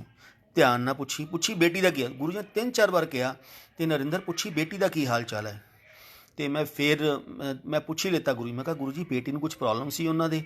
ਅਤੇ ਗੁਰੂ ਜੀ ਕਹਿੰਦੇ ਹਾਂ ਉਹਦੀ ਕੁੜੀ ਮੈਂਟਲ ਸੀ, ਆਪਾਂ ਠੀਕ ਕਰਦੀ, ਦੇਖ ਲਾ, ਕਹਿੰਦੇ 1 ਵਿਜ਼ਿਟ ਦੇ ਵਿੱਚ ਆਪਾਂ ਕੁੜੀ ਮੈਂਟਲ ਠੀਕ ਕਰਤੀ ਉਹਦੀ। ਅਤੇ ਮੈਂ ਚੁੱਪ। ਮੈਂ ਕਿਹਾ ਕਹਿੰਦੇ ਕੱਲ੍ਹ ਦਿਨੇ ਫੋਨ ਕਰਕੇ ਮੈਂ ਸ਼ਾਮੀ ਫਿਰ ਦੱਸੀ। ਮੈਂ ਕਿਹਾ ਠੀਕ ਹੈ ਜੀ। ਫਿਰ ਮੈਨੂੰ ਬੁਲਾਇਆ, ਰਾਤ ਨੂੰ 3 ਵਜੇ ਦਾ ਟਾਈਮ ਹੋਣਾ। ਕਹਿੰਦੇ ਦੇਖ ਸਿੱਧਾ ਨਾ ਮੱਥੇ 'ਤੇ ਜਾ ਕੇ ਇੱਟ ਮਾਰੀ, ਪੁੱਛੀ ਪਹਿਲਾਂ ਗੱਲ ਕਰੀ ਪਿਆਰ ਨਾਲ ਵੀ ਗੁਰੂ ਜੀ ਕੋਲ ਆਇਆ ਸੀ, ਸਤਸੰਗ ਸੁਣੇ, ਕਿਵੇਂ ਐਕਸਪੀਰੀਅੰਸ ਸ਼ੇਅਰ ਹੋਇਆ, ਤੁਹਾਨੂੰ ਕਿਵੇਂ ਲੱਗਿਆ? ਕਹਿੰਦੇ ਫਿਰ ਪੁੱਛੀ ਬੇਟੀ ਦਾ ਕੀ ਹਾਲ ਚਾਲ ਹੈ? ਮੈਂ ਕਿਹਾ ਠੀਕ ਹੈ ਗੁਰੂ ਜੀ। ਮੈਂ ਅਗਲੇ ਦਿਨ ਤਕਰੀਬਨ ਦਿਨੇ 1:30 ਤੋਂ 2 ਵਜੇ, ਅਸੀਂ ਲੋਕ ਬੜੇ ਮੰਦਰ ਰੁਕਦੇ ਸੀ ਗੈਸਟ ਹਾਊਸ ਦੇ ਵਿੱਚ, ਮੈਂ ਬੜੇ ਮੰਦਰ ਸੀ, ਅਤੇ ਮੈਂ ਫ਼ੋਨ ਕੀਤਾ। ਮੈਂ ਕਿਹਾ ਡਾਕਟਰ ਸਾਹਿਬ ਕਿਵੇਂ ਰਿਹਾ ਐਕਸਪੀਰੀਅੰਸ? ਇਸ ਕਿ ਬਹੁਤ ਅੱਛਾ ਰਿਹਾ, ਬਹੁਤ ਵਧੀਆ ਲੱਗਿਆ, ਵਗੈਰਾ ਵਗੈਰਾ, ਬਹੁਤ ਲੋਕਾਂ ਦੇ ਸਤਸੰਗ ਸੁਣਨ ਨੂੰ ਮਿਲੇ। ਅਤੇ ਮੈਂ ਕਿਹਾ ਗੁਰੂ ਜੀ ਮੈਂ ਬਾਰ-ਬਾਰ ਪਿੱਛੋਂ ਇੱਕੋ ਚੀਜ਼ ਪੁੱਛਿਆ, ਮੈਂ ਡਾਕਟਰ ਸਾਹਿਬ ਬੇਟੀ ਦਾ ਕੀ ਹਾਲ ਚਾਲ? ਇਹ ਸੇਜ ਕਿ ਠੀਕ ਹੈ। ਅਤੇ ਜਦ ਮੈਂ 3 ਜਾਂ 4 ਵਾਰ ਪੁੱਛਿਆ, ਦੈਨ ਹੀ ਸੇਜ ਕਿ ਨਰਿੰਦਰ ਜੀ ਮੈਨੂੰ ਇੱਕ ਚੀਜ਼ ਦੱਸੋ, ਤੁਸੀਂ ਬੇਟੀ ਬਾਰੇ ਕਿਉਂ ਬਾਰ-ਬਾਰ ਪੁੱਛਦੇ ਹੋ? ਮੈਂ ਕਿਹਾ ਡਾਕਟਰ ਸਾਹਿਬ ਮੈਂ ਸਿੱਧਾ ਪੁੱਛ ਲੈਂਦਾ, ਫਿਰ ਤੁਹਾਡੀ ਬੇਟੀ ਮੈਂਟਲ ਸੀ? ਦੈਨ ਹੀ ਸ਼ੌਕ। ਹੀ ਸੇਜ ਤੁਹਾਨੂੰ ਕਿੱਥੋਂ ਪਤਾ? ਮੈਂ ਕਿਹਾ ਡਾਕਟਰ ਸਾਹਿਬ ਹਾਂ ਜਾਂ ਨਾ? ਕਹਤੇ ਹਾਂ। ਮੈਂ ਕਿਹਾ ਇਹ ਦੱਸੋ ਕੱਲ੍ਹ ਤੋਂ ਗੁਰੂ ਜੀ ਕੋਲ ਆਏ ਹੋ ਤੁਸੀਂ ਆਪਣੀ ਫੈਮਿਲੀ ਦੇ ਨਾਲ, ਬੱਚਿਆਂ ਦੇ ਨਾਲ, ਤੁਹਾਡੀ ਬੇਟੀ ਦਾ ਕੀ ਹਾਲ ਹੈ? ਕਹਿੰਦੇ ਮੇਰੀ ਬੇਟੀ ਕੱਲ੍ਹ ਤੋਂ 70 ਤੋਂ 75% ਠੀਕ ਹੈ। ਗੁਰੂ ਜੀ ਨੇ ਇੱਕ ਦਿਨ ਦੇ ਵਿੱਚ ਉਹਨਾਂ ਨੂੰ 70 ਤੋਂ 75% ਮੈਂਟਲ ਉਹਨਾਂ ਦਾ ਠੀਕ ਕਰਤਾ। ਲੇਕਿਨ ਕਿਉਂ?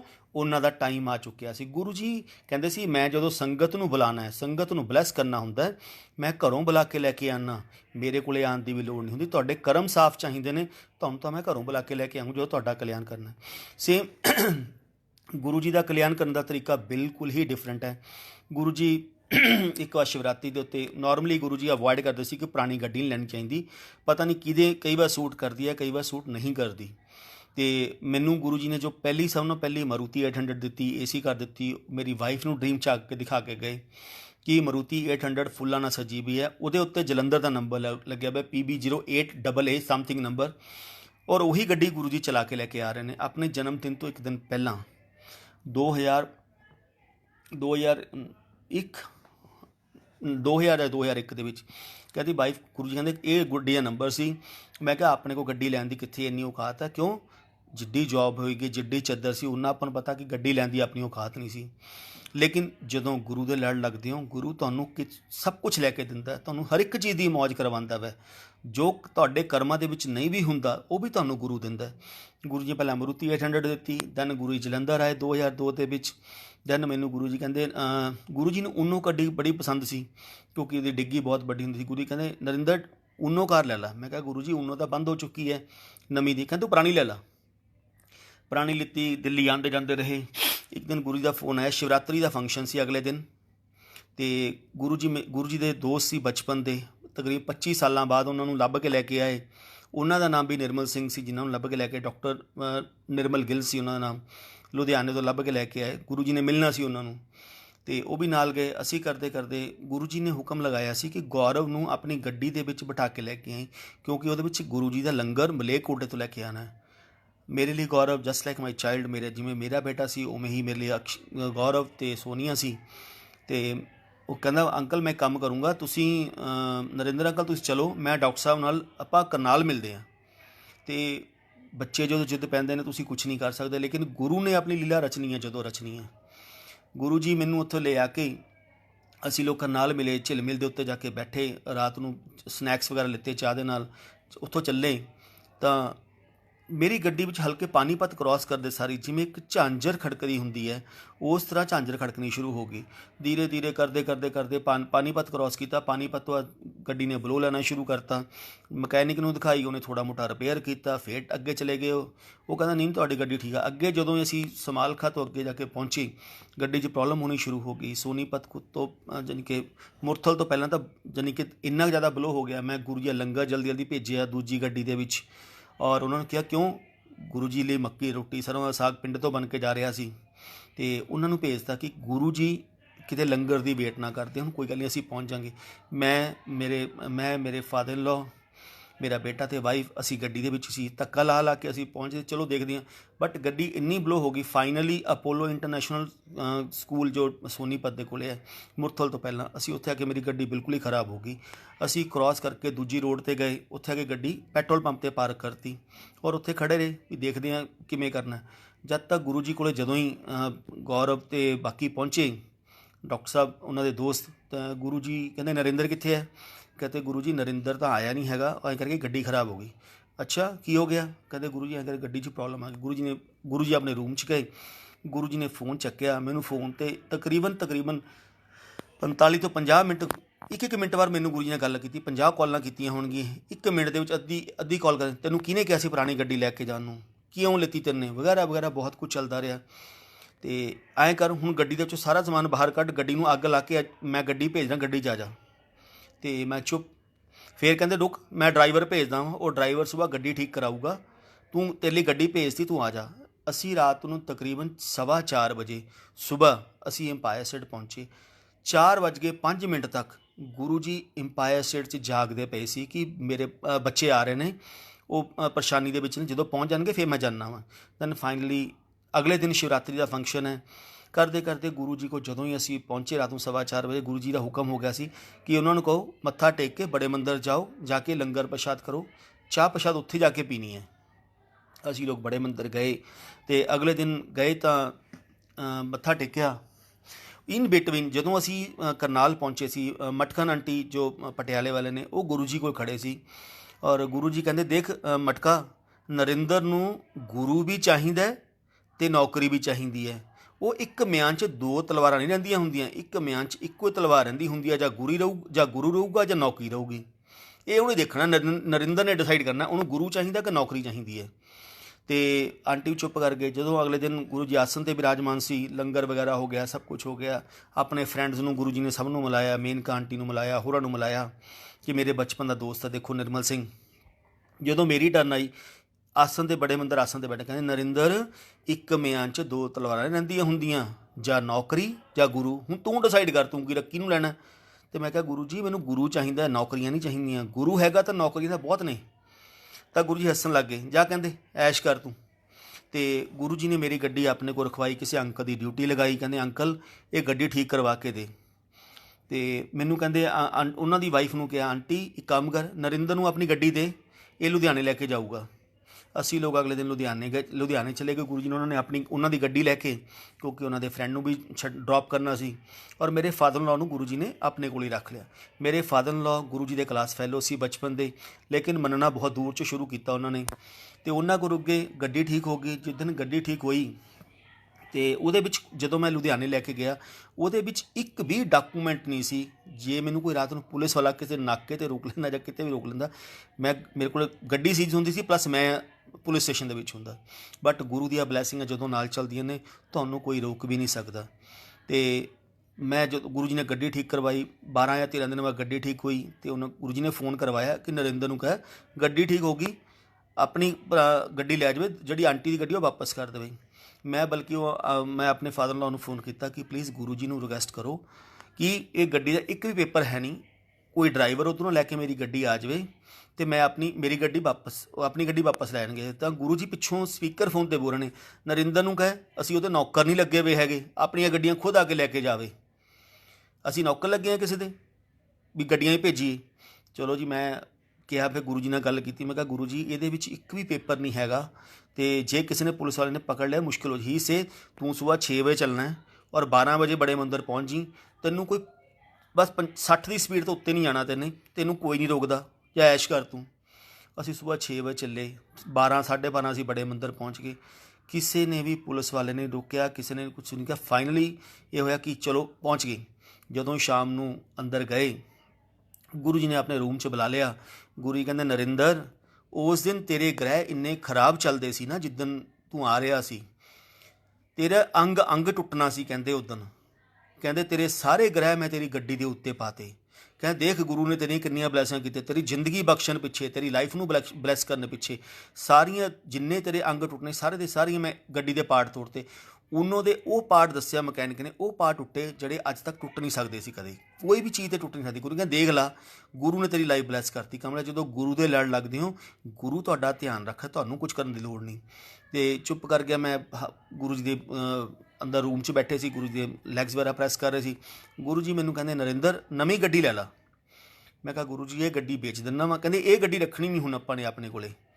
ਮੈਂ ਕਿਹਾ ਗੁਰੂ ਜੀ, ਉਸ ਟਾਈਮ 35 ਜਾਂ 40,000 ਰੁਪਏ ਦਾ ਖਰਚਾ ਆਇਆ ਸੀ ਉਹਨੂੰ ਰਿਪੇਅਰ ਕਰਵਾਉਣ ਪਿੱਛੇ, ਜਦਕਿ ਮੇਰੇ ਕੋਲ 35 ਤੋਂ 40,000 ਮੇਰੇ ਲਈ ਬਹੁਤ ਵੱਡਾ ਸੀ। ਅਤੇ ਮੈਨੂੰ ਇਹੀ ਸੀ ਕੋਈ ਗੱਲ ਨਹੀਂ, ਗੁਰੂ ਜੀ ਪਿਆਰ ਕਰਦੇ ਨੇ। ਅੱਜ ਗੁਰੂ ਜੀ ਮਨਾ ਕਰ ਰਹੇ ਨੇ, ਮੈਂ ਹਫ਼ਤੇ ਨੂੰ, 10 ਦਿਨ ਨੂੰ, 15 ਦਿਨ ਨੂੰ, ਜਦੋਂ ਗੁਰੂ ਜੀ ਮੈਨੂੰ ਫ਼ੋਨ ਕਰਨਗੇ, ਮੈਂ ਗੁਰੂ ਜੀ ਦੀ ਰਿਕੁਐਸਟ ਕਰ ਲੂँਗਾ। ਗੁਰੂ ਜੀ ਮੰਨ ਜਾਣੇ। ਕਿਉਂ? ਗੁਰੂ ਦਾ ਭੋਲਾ ਭੰਡਾਰੀ ਹੈ। ਅਸੀਂ ਲੋਕ ਸੋਚਦੇ ਹਾਂ ਕਿ ਗੁਰੂ ਜੀ ਨੇ ਤਾਂ ਮੰਨ ਹੀ ਜਾਣਾ ਵੈ, ਗੁਰੂ ਜੀ ਨੂੰ ਕੁਝ ਕਹਿਣ ਦੀ ਲੋੜ ਨਹੀਂ, ਲੇਕਿਨ ਗੁਰੂ ਆਪਣੇ ਹੀ ਕਰਮਾਂ ਨੂੰ ਕੱਟਦਾ। ਗੁਰੂ ਜੀ ਹੋਰ ਕੁਛ ਨਹੀਂ ਕਰਦੇ।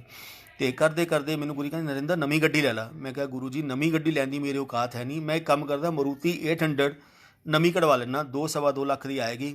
ਹੀ ਇਸੇ ਜਦੋਂ ਗੁਰੂਆਂ ਦੇ ਲੜ ਲੱਗਦੇ ਆ ਨਾ, ਬੜੀ ਚੀਜ਼ ਸੋਚੀ ਦੀ ਹੁੰਦੀ ਹੈ, ਛੋਟੀ ਚੀਜ਼ ਨਹੀਂ ਸੋਚੀ ਦੀ ਹੁੰਦੀ। 2000 ਉਸ ਟਾਈਮ 2002 ਜਾਂ 3 ਦੇ ਵਿੱਚ ਵੈਗਨਰ ਔਰ ਸੈਂਟਰੋ ਲਾਂਚ ਹੋਈਆਂ ਸੀ। ਗੁਰੂ ਜੀ ਨੇ ਕਿਸੇ ਸੰਗਤ ਨੇ ਵੈਗਨਰ ਲਿੱਤੀ। ਗੁਰੂ ਜੀ ਮੈਨੂੰ ਕਹਿੰਦੇ, ਨਰਿੰਦਰ, ਇੱਕ ਵੈਗਨਰ ਆਈ ਹੈ ਮਰੂਤੀ ਦੀ, ਉਹ ਲੈ। ਗੁਰੂ ਜੀ ਕਹਿੰਦੇ ਕਿੰਨੀ ਹੈ? ਮੈਂ ਕਿਹਾ 3.25 3.5 ਲੱਖ ਦੀ ਹੈ ਗੁਰੂ ਜੀ। ਮੈਂ ਕਿਹਾ ਗੁਰੂ ਜੀ, ਇੰਸਟਾਲਮੈਂਟਾਂ ਕਰਾਉਣੀਆਂ ਪੈਣੀਆਂ ਨੇ, ਮੈਂ ਫਾਈਨਾਂਸ ਕੰਪਨੀ ਦੇ ਵਿੱਚ ਹੀ ਕੰਮ ਕਰਦਾ। ਮੈਂ ਕਿਹਾ ਗੁਰੂ ਜੀ, ਮੈਨੂੰ ਨਾ ਕਿੱਸਾ ਭਰਨੀਆਂ ਬੜੀਆਂ ਔਖੀਆਂ ਲੱਗਦੀਆਂ ਨੇ। ਦੈਨ ਹੀ ਸੇ, ਇਹ ਦੱਸ ਤੇਰੀ ਨੌਕਰੀ ਕੌਣ ਚਲਾ ਰਿਹਾ? ਮੈਂ। ਤੈਨੂੰ ਸੈਲਰੀ ਕੌਣ ਦਵਾ ਰਿਹਾ? ਮੈਂ। ਤੇਰਾ ਘਰ ਕੌਣ ਚਲਾ ਰਿਹਾ? ਮੈਂ। ਕਹਿੰਦਾ ਹੂ ਆਰ ਯੂ, ਤੂੰ ਕੌਣ ਹੈ? ਕਹਿੰਦੇ ਐਵੇਂ ਖਾਮ ਖਾਂ ਕਹਿੰਦੇ ਆਪਣੇ ਨੂੰ ਕਹੀ ਜਾਂਦਾ। ਤੇਰੀ ਜ਼ਿੰਦਗੀ ਮੈਂ ਚਲਾ ਰਿਹਾ, ਤੂੰ ਆਪਣੀ ਜ਼ਿੰਦਗੀ ਨਹੀਂ ਚਲਾ ਰਿਹਾ। ਇਸ ਲਈ ਕਿਸ਼ਤਾਂ ਵੀ ਮੈਂ ਭਰਨੀਆਂ ਨੇ, ਕਿਸੇ ਹੋਰ ਨੇ ਨਹੀਂ ਭਰਨੀਆਂ, ਲੇਕਿਨ ਵਿਸ਼ਵਾਸ ਰੱਖ। ਕਹਿੰਦੇ ਗੱਡੀ ਇਹੀ ਕਢਾਉਣੀ ਹੈ ਔਰ ਨਵੀਂ ਕਢਾਉਣੀ ਹੈ। ਸ਼ੋਅਰੂਮ ਦੇ ਵਿੱਚੋਂ ਗੱਡੀ ਨਿਕਲ ਜਾਂਦੀ ਹੈ। ਫਾਈਨਲੀ ਫਿਰ ਅਸੀਂ ਆਇਆ। ਜਦੋਂ ਜਾਣ ਲੱਗੇ ਰਾਤ ਨੂੰ, ਗੁਰੂ ਜੀ ਨੇ 11:30-12 ਵਜੇ ਛੁੱਟੀ ਦਿੱਤੀ। ਗੁਰੂ ਜੀ ਸੇ ਇੱਕ ਹਲਕੀ ਜਿਹੀ ਆਵਾਜ਼ ਗੁਰੂ ਜੀ ਨੇ ਕਿਹਾ, ਕਹਿੰਦੇ ਨਰਿੰਦਰ, ਲੁਧਿਆਣੇ ਤੱਕ ਦੀ ਮੇਰੀ ਗਰੰਟੀ ਹੈ। ਜਦੋਂ ਗੁਰੂ ਜੀ ਕਹਿੰਦੇ ਲੁਧਿਆਣੇ ਤੱਕ ਦੀ ਮੇਰੀ ਗਰੰਟੀ ਹੈ, 2 ਵਾਰ ਕਿਹਾ। ਆਈ ਐਮ ਸੋ ਹੈਪੀ ਕਿ ਗੁਰੂ ਜੀ ਨੇ ਬਲੈਸ ਕਰਤਾ। ਅਸੀਂ ਜੋ ਚੱਲੇ, ਵਾਈਫ ਕਹਿੰਦੀ ਕੀ ਕਹਿੰਦੇ ਗੁਰੂ ਜੀ? ਮੈਂ ਕਿਹਾ ਗੁਰੂ ਜੀ ਨੇ ਕਿਹਾ ਨਰਿੰਦਰ ਬਲੈਸ ਕਰਤਾ, ਲੁਧਿਆਣੇ ਤੱਕ ਦੀ ਮੇਰੀ ਗਰੰਟੀ ਹੈ। ਮੈਂ ਕਹਿੰਦਾ ਗੱਡੀ 'ਚ ਕੋਈ ਪ੍ਰੋਬਲਮ ਨਹੀਂ ਹੁੰਦੀ। ਗੁਰੂ ਜੀ ਕਹਿੰਦੇ ਪੂਰਾ ਰਸਤਾ ਤੇਰਾ ਕਲੀਨ ਹੈ। ਗੁਰੂ ਜੀ ਦੇ ਵਰਡ, ਗੁਰੂ ਜੀ ਕੁਛ ਹੋਰ ਬੋਲਦੇ ਨੇ, ਅਸੀਂ ਆਪਣੇ ਹਿਸਾਬ ਨਾਲ ਗੁਰੂ ਜੀ ਦੀਆਂ ਗੱਲਾਂ ਨੂੰ ਕਨਵਰਟ ਕਰ ਲੈਂਦੇ, ਡਾਇਵਰਟ ਕਰ ਲੈਂਦੇ, ਆਪਣੇ ਹਿਸਾਬ ਨਾਲ ਢਾਲ ਲੈਂਦੇ ਹਾਂ ਗੱਲਾਂ ਨੂੰ ਕਿ ਮੈਨੂੰ ਗੁਰੂ ਜੀ ਨੇ ਕੀ ਕਿਹਾ ਹੋਣਾ। ਚਲਦੇ ਚਲਦੇ ਜਦੋਂ ਅਸੀਂ ਲੁਧਿਆਣੇ ਕ੍ਰੋਸ ਕੀਤਾ, ਤਕਰੀਬਨ ਸਾਹਨੇਵਾਲ ਦੇ ਕੋਲੇ ਪਹੁੰਚੇ, ਮੇਰੀ ਗੱਡੀ ਤੋਂ ਹਲਕੀ ਜਿਹੀ ਬਬਲਿੰਗ ਆਉਣੀ ਸ਼ੁਰੂ ਹੋ ਗਈ। ਮੈਂ ਕਿਹਾ ਗੱਡੀ 'ਚ ਕੁਝ ਪ੍ਰੋਬਲਮ ਹੈ। ਮੈਂ ਆਪਣੇ ਫਾਦਰ ਇਨ ਲਾਅ ਨੂੰ ਵੀ ਇਨਫੈਕਟ ਬੱਸ ਸਟੈਂਡ ਦੇ ਉੱਤੇ ਉਤਾਰਿਆ। ਅਸੀਂ ਲੋਕ ਘਰੇ ਗਏ। ਜਦੋਂ ਮੈਂ ਆਪਣੇ ਘਰ ਤੋਂ ਹਾਰਡਲੀ 500 ਮੀਟਰ ਦੂਰ ਹੋਊਂਗਾ, 500 या 700 मीटर दूर होऊंगा। ਗੱਡੀ ਦੇ ਦੋਨੋਂ ਐਕਸਲ ਬ੍ਰੇਕ ਹੋ ਗਏ, ਟੁੱਟ ਗਏ ਔਰ ਉਹ ਗੱਡੀ ਉੱਥੇ ਹੀ ਰੁਕ ਗਈ। ਮੈਂ ਆਪਣੀ ਵਾਈਫ ਨੂੰ ਕਿਹਾ ਯਾਰ ਕੁਝ ਪ੍ਰੋਬਲਮ ਹੋ ਗਈ, ਇੱਕ ਕੰਮ ਕਰ ਤੂੰ ਸੀਟ ਤੇ ਬੈਠ, ਮੈਂ ਧੱਕਾ ਲਾ ਕੇ ਗੱਡੀ ਨੂੰ ਘਰ ਤੱਕ ਲੈ ਕੇ ਜਾਣਾ। ਘਰੇ ਲੈ ਕੇ ਗਈ, ਮਕੈਨਿਕ ਬੁਲਾ ਲੂੰਗਾ ਕਿਉਂਕਿ ਹੁਣ ਆਪਣਾ ਟਾਊਨ ਆ ਗਿਆ, ਹੁਣ ਜਿਹਨੂੰ ਮਰਜ਼ੀ ਬੁਲਾ ਸਕਦੇ ਹਾਂ। ਜਦੋਂ ਮੈਂ ਉਹਨੂੰ ਗੱਡੀ ਦਿੱਤੀ ਉਸ ਤੋਂ ਬਾਅਦ ਗੱਡੀ ਘਰੇ ਲਿਆ ਕੇ ਖੜੀ ਕੀਤੀ, ਸੌਂ ਗਏ। 11:30-12 ਵਜੇ ਗੁਰੂ ਜੀ ਦਾ ਫੋਨ ਆਇਆ ਮੈਨੂੰ, ਹਾਂ ਨਰਿੰਦਰ ਪਹੁੰਚ ਗਏ ਲੁਧਿਆਣੇ? ਮੈਂ ਕਿਹਾ ਹਾਂਜੀ। ਹਾਂ ਫਿਰ ਐਕਸਲ ਟੁੱਟ ਗਏ ਤੇਰੇ ਦੋਨੇ ਗੱਡੀਆਂ ਦੇ? ਦੈਨ ਆਈ ਸ਼ੌਕ ਕਿ ਯਾਰ ਗੁਰੂ ਜੀ ਨੇ ਜਿਹੜਾ ਕਿਹਾ ਸੀ ਲੁਧਿਆਣੇ ਤੱਕ ਦੀ ਮੇਰੀ ਗਰੰਟੀ ਹੈ, ਮੇਰੇ ਘਰ ਦੇ ਬਿਲਕੁਲ ਨਜ਼ਦੀਕ ਜਾ ਕੇ, ਤਾਂ ਕਿ ਰਾਤ ਨੂੰ ਕਿਤੇ ਗੱਡੀ ਨਾ ਖਰਾਬ ਹੋ ਜਾਵੇ, ਆਂਟੀ ਹੈ ਬੱਚੇ ਹੈ ਕਿਤੇ ਨੂੰ ਪ੍ਰੋਬਲਮ ਨਾ ਹੋ ਜਾਵੇ। ਇਸ ਲਈ ਗੁਰੂ ਜੀ ਨੇ ਲੁਧਿਆਣੇ ਤੱਕ ਦੀ ਗਰੰਟੀ ਕਹਿਤੀ, ਯਾਨੀ ਕਿ ਮੇਰੇ ਘਰ ਤੱਕ ਵੀ ਗੁਰੂ ਜੀ ਮੈਨੂੰ ਪਹੁੰਚਾ ਕੇ ਲੈ ਗਏ ਕਿ ਲੈ ਤੇਰੇ ਘਰ ਤੱਕ ਤੈਨੂੰ ਲੈ ਗਿਆ ਮੈਂ, ਇਹਦੀ ਉੱਤੋਂ ਹੋਰ ਮੈਂ ਕੀ ਗਰੰਟੀ ਦੇਣੀ ਹੈ। ਮੈਂ ਕਿਹਾ ਹਾਂਜੀ ਗੁਰੂ ਜੀ ਟੁੱਟ ਗਏ, ਇਹ ਗੱਡੀ ਰੱਖਣੀ ਨਹੀਂ, ਤੂੰ ਸੋਚ ਰਿਹਾ ਸੀ ਨਾ ਕਿ ਗੱਡੀ ਰੱਖਣੀ ਹੈ ਆਪਾਂ ਨੇ, ਕਹਿੰਦੇ ਇਹ ਗੱਡੀ ਗ੍ਰਹਿ ਆ ਨਰਿੰਦਰ, ਇਹਨੂੰ ਰੱਖਣਾ ਨਹੀਂ, ਆਪਾਂ ਨਵੀਂ ਗੱਡੀ ਹੀ ਕਢਾਉਣੀ ਹੈ। ਹੀ ਸੇ ਗੁਰੂਆਂ ਦੀ ਗੱਲ ਨੂੰ ਮੰਨੀਦਾ ਹੁੰਦਾ ਹੈ, ਗੁਰੂਆਂ ਦੀ ਗੱਲ ਨੂੰ ਟੋਕੀਦਾ ਨਹੀਂ, ਅਵੋਇਡ ਨਹੀਂ ਕਰੀਦਾ ਹੁੰਦਾ, ਨੈਗਲੀਜੈਂਟ ਨਹੀਂ ਕਰੀ ਹੁੰਦੀ ਕਿ ਗੁਰੂ ਕੀ ਕਹਿਣਾ ਚਾਹ ਰਿਹਾ। ਕਹਿੰਦੇ ਜੋ ਤੈਨੂੰ ਕਹਿਤਾ ਉਹਨੂੰ ਕਰ ਲੈ।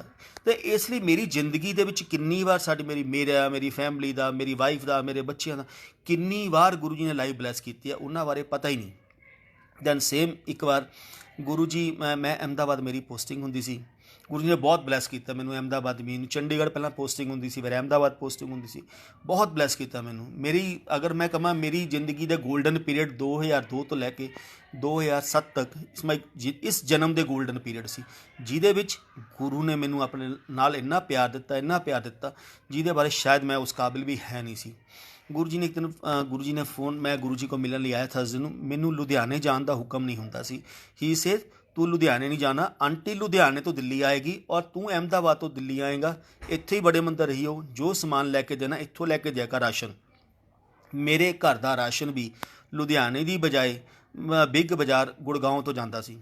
ਅਤੇ ਗੁਰੂ ਕਹਿੰਦੇ ਬਾਅਦ ਤੂੰ ਲੁਧਿਆਣੇ ਨਹੀਂ ਜਾਣਾ। ਚਲਦੇ ਫਾਈਨਲੀ ਇੱਕ ਦਿਨ ਮੈਂ ਥਰਸਡੇ ਨੂੰ ਆਇਆ, ਮੈਨੂੰ ਲੁਧਿਆਣੇ ਮੇਰਾ ਬੈਂਕ ਦਾ ਬਹੁਤ ਜ਼ਰੂਰੀ ਕੰਮ ਸੀ ਅਤੇ ਮੈਂ ਗੁਰੂ ਜੀ ਨੂੰ ਮਿਲ ਕੇ ਆਇਆ ਥਰਸਡੇ। ਕਹਿੰਦੇ ਤੂੰ ਹਾਂ ਫਿਰ ਕੀ ਪ੍ਰੋਗਰਾਮ? ਮੈਂ ਕਿਹਾ ਗੁਰੂ ਜੀ ਲੁਧਿਆਣੇ ਜਾਣਾ ਹੈ ਔਰ ਮੈਨੂੰ ਨਾ ਬਹੁਤ ਜ਼ਰੂਰੀ ਕੰਮ ਹੈ। ਹੀ ਸੇ ਠੀਕ ਹੈ ਤੂੰ ਇੱਕ ਕੰਮ ਕਰੀ ਨਰਿੰਦਰ, ਮੇਰੇ ਲਈ ਕੁਛ ਨਾ ਪੰਜਾਬੀ ਗਾਣਿਆਂ ਦੀਆਂ ਸੀਡੀਆਂ ਮੈਨੂੰ ਲੈ ਕੇ ਭੇਜ ਦੀ। ਅਤੇ ਮੈਂ ਕਿਹਾ ਠੀਕ ਹੈ ਗੁਰੂ ਜੀ ਨੂੰ ਪੰਜਾਬੀ ਗਾਣੇ ਬਹੁਤ ਪਸੰਦ ਸੀ ਅਤੇ ਟਾਈਮ ਟੂ ਟਾਈਮ ਚੇਂਜ ਹੁੰਦੇ ਰਹੇ, ਲੋਕ ਸ਼ਬਦਾਂ ਦੀ ਸੀਡੀਆਂ ਸੋਚਦੇ ਸੀ।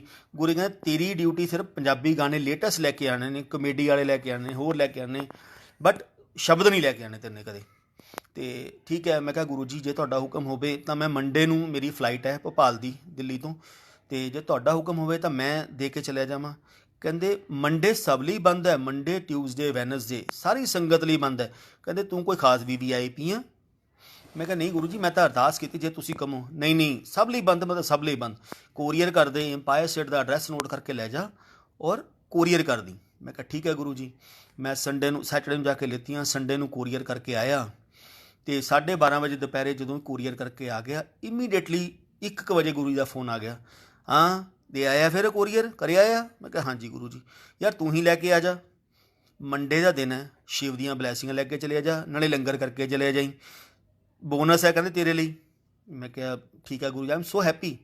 ਮੈਂ ਜਲਦੀ ਉਹਦੇ ਕੋਲ ਗਿਆ, ਕੋਰੀਅਰ ਵਾਪਸ ਲਿੱਤਾ ਅਤੇ ਜਦੋਂ ਹੀ ਵਾਪਸ ਲੈ ਕੇ ਆ ਗਿਆ ਅਤੇ ਅਗਲੇ ਦਿਨ ਮੈਂ 1-1:30 ਵਜੇ ਮੈਂ ਪਹੁੰਚਿਆ ਆਟੋ ਦੇ ਉੱਤੇ। ਇੰਪਾਇਰ ਸਟੇਟ ਆਟੋ ਵਾਲੇ ਨੂੰ ਵੀ ਕਿਹਾ ਕਿ ਰੁਕ ਜਾ, ਉਸ ਟਾਈਮ ਉਬਰ ਓਲਾ ਦੀ ਇੰਨਾ ਜ਼ਿਆਦਾ ਨਹੀਂ ਹੁੰਦਾ ਸੀ ਅਤੇ ਔਰ MG ਰੋਡ 'ਤੇ ਬਹੁਤ ਘੱਟ ਆਉਂਦੇ ਸੀ ਕਿਉਂਕਿ ਟਾਈਮ ਬਹੁਤ ਲੱਗਦਾ ਸੀ। ਅਤੇ ਮੈਂ ਆਟੋ ਵਾਲੇ ਨੂੰ ਕਿਹਾ ਪਲੀਜ਼ ਇੱਥੇ ਵੇਟ ਕਰ ਲਾ ISBT ਤੋਂ, ਅਤੇ ਮੈਂ ਕਿਹਾ ਆਪਾਂ ਜਿੰਨਾ ਟਾਈਮ ਲੱਗੇ 1 ਘੰਟੇ ਜੋ ਤੇਰੇ ਐਕਸਟਰਾ ਚਾਰਜਸ ਹੋਣਗੇ ਆਪਾਂ ਨੂੰ ਅੱਧਾ ਘੰਟਾ ਲੱਗਣਾ ਹੈ, ਅੱਧੇ ਘੰਟੇ ਬਾਅਦ ਆਪਾਂ ਲੰਗਰ ਕਰਕੇ ਮੈਨੂੰ ਏਅਰਪੋਰਟ ਡਰੋਪ ਛੱਡ ਦੇਂਗੇ। ਠੀਕ ਹੈ ਜੀ। ਮੈਂ ਕਿਹਾ ਜੋ ਐਕਸਟਰਾ ਪੈਸੇ ਹੋਣਗੇ ਮੈਂ ਤੁਹਾਨੂੰ ਦੇ ਦੂੰਗਾ। ਕਰਦੇ ਜਦੋਂ ਹੀ ਮੈਂ 1-1:15 ਵਜੇ ਅੰਦਰ ਐਂਟਰ ਕਰਨ ਲੱਗਿਆ, ਇੱਕ ਰੇਖਾ ਆਂਟੀ ਸੀ, ਅੰਮਾ ਜੀ ਦੀ ਭਾਂਜੀ ਦੀ ਵਾਈਫ ਸੀ, ਉਹਨਾਂ ਨੇ ਕਿਚਨ ਦੇ ਗੇਟ ਦੇ ਉੱਤੇ ਖੜ੍ਹੇ ਕਹਿੰਦੇ ਮੈਂ ਅੰਦਰ ਜਾਣ ਲੱਗਾ ਕਿਚਨ ਰਾਹੀਂ, ਕਹਿੰਦੇ ਨਰਿੰਦਰ ਅੰਕਲ ਕਿੱਧਰ? ਮੈਂ ਕਿਹਾ ਆਂਟੀ ਗੁਰੂ ਜੀ ਨੇ ਬੁਲਾਇਆ ਸੀ, ਇਹ ਸੀੜੀਆਂ ਦੇਣੀਆਂ ਨੇ। ਕਹਿੰਦੀ ਨਰਿੰਦਰ ਅੰਕਲ ਗੁਰੂ ਜੀ ਤਾਂ ਹੈ ਨਹੀਂ।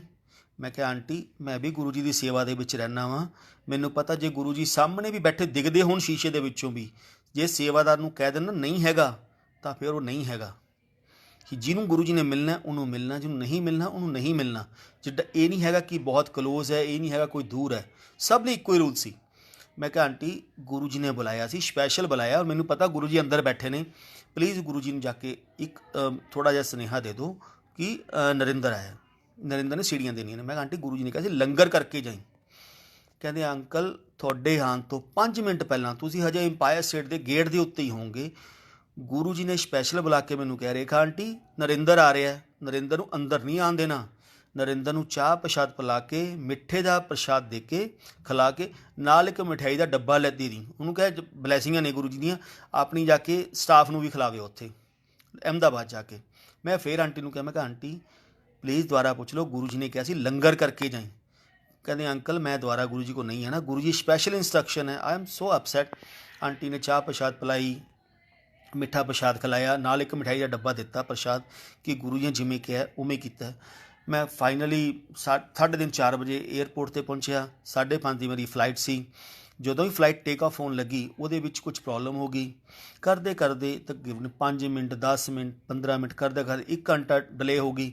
ਪੈਸੇਂਜਰ ਨੇ ਸ਼ੋਰ ਮਚਾਉਣਾ ਸ਼ੁਰੂ ਕਰਤਾ। ਦੈਨ ਉਹਨਾਂ ਨੇ ਕਿਹਾ ਜੀ ਕੁਝ ਥੋੜ੍ਹੀ ਜਿਹੀ ਪ੍ਰੋਬਲਮ ਚੱਲ ਰਹੀ ਹੈ, ਅਸੀਂ ਠੀਕ ਕਰ ਰਹੇ ਹਾਂ ਅਤੇ ਜਦੋਂ ਹੀ ਠੀਕ ਹੁੰਦੀ ਹੈ ਅਸੀਂ ਚੱਲਦੇ ਹਾਂ, ਆਪਾਂ ਫਲਾਈਟ ਟੇਕ ਆਫ ਹੋਏਗੀ। ਕਰਦੇ 2 ਘੰਟੇ ਹੋ ਗਏ, 7:30 ਵੱਜ ਗਏ, 7:45 ਵੱਜ ਗਏ। ਪੈਸੇਂਜਰ ਨੇ ਸ਼ੋਰ ਮਚਾਉਣਾ ਸ਼ੁਰੂ ਕਰਤਾ। ਕਿਸੇ ਦੀ ਕਨੈਕਟਿੰਗ ਫਲਾਈਟ ਸੀ, ਕਿਸੇ ਨੇ ਸ਼ਾਦੀ 'ਤੇ ਜਾਣਾ ਸੀ ਜਾਂ ਕਿਸੇ ਦਾ ਕੋਈ ਹੋਰ ਫੰਕਸ਼ਨ ਸੀ।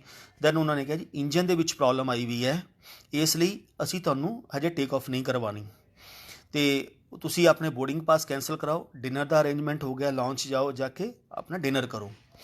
ਅਤੇ ਅਸੀਂ ਲੋਕ ਸਭ ਬੋਰਡਿੰਗ ਪਾਸ ਕੈਂਸਲ ਵਗੈਰਾ ਕਰਵਾਇਆ, ਲੌਂਚ ਡਿਨਰ ਕਰਨ ਲਈ ਚਲੇ ਗਏ। ਲੌਂਚ ਦੇ ਵਿੱਚ ਨੈਟਵਰਕ ਨਹੀਂ ਆਉਂਦਾ ਸੀ ਅਤੇ ਜਦੋਂ ਹੀ ਮੈਂ ਨੀਚੇ ਉਤਰਿਆ ਤਕਰੀਬਨ 9 ਵਜੇ ਅਤੇ 9:05-7 ਦਾ ਟਾਈਮ ਹੋਣਾ, ਜਿਹਦੀ ਟਕ ਟਕ ਕਰਕੇ ਮੈਸੇਜ 3 ਮਿਸ ਕਾਲਾਂ ਜਾਂ 4 ਮਿਸ ਕਾਲਾਂ ਦੇ ਮੈਸੇਜ ਗੁਰੂ ਜੀ ਦੇ ਫ਼ੋਨ ਨੰਬਰ 'ਤੇ। ਗੁਰੂ ਜੀ ਕੋਲ ਆਪਣਾ ਕੋਈ ਨੰਬਰ ਨਹੀਂ ਹੁੰਦਾ ਸੀ, ਗੁਰੂ ਜੀ ਕੋਲ ਸੰਗਤ ਦੇ ਫ਼ੋਨ ਹੁੰਦੇ ਸੀ, ਜਿਹੜੇ ਸੰਗਤ ਦੇ ਮੇਰੇ ਕੋਲ ਤਕਰੀਬਨ 15 ਤੋਂ 20 ਨੰਬਰ ਐਸੇ ਸੇਵ ਕੀਤੇ ਹੁੰਦੇ ਸੀ ਜਿਨ੍ਹਾਂ ਦੇ ਉੱਤੇ ਗੁਰੂ ਜੀ ਰੈਗੂਲਰ ਫ਼ੋਨ ਕਰਦੇ ਸੀ।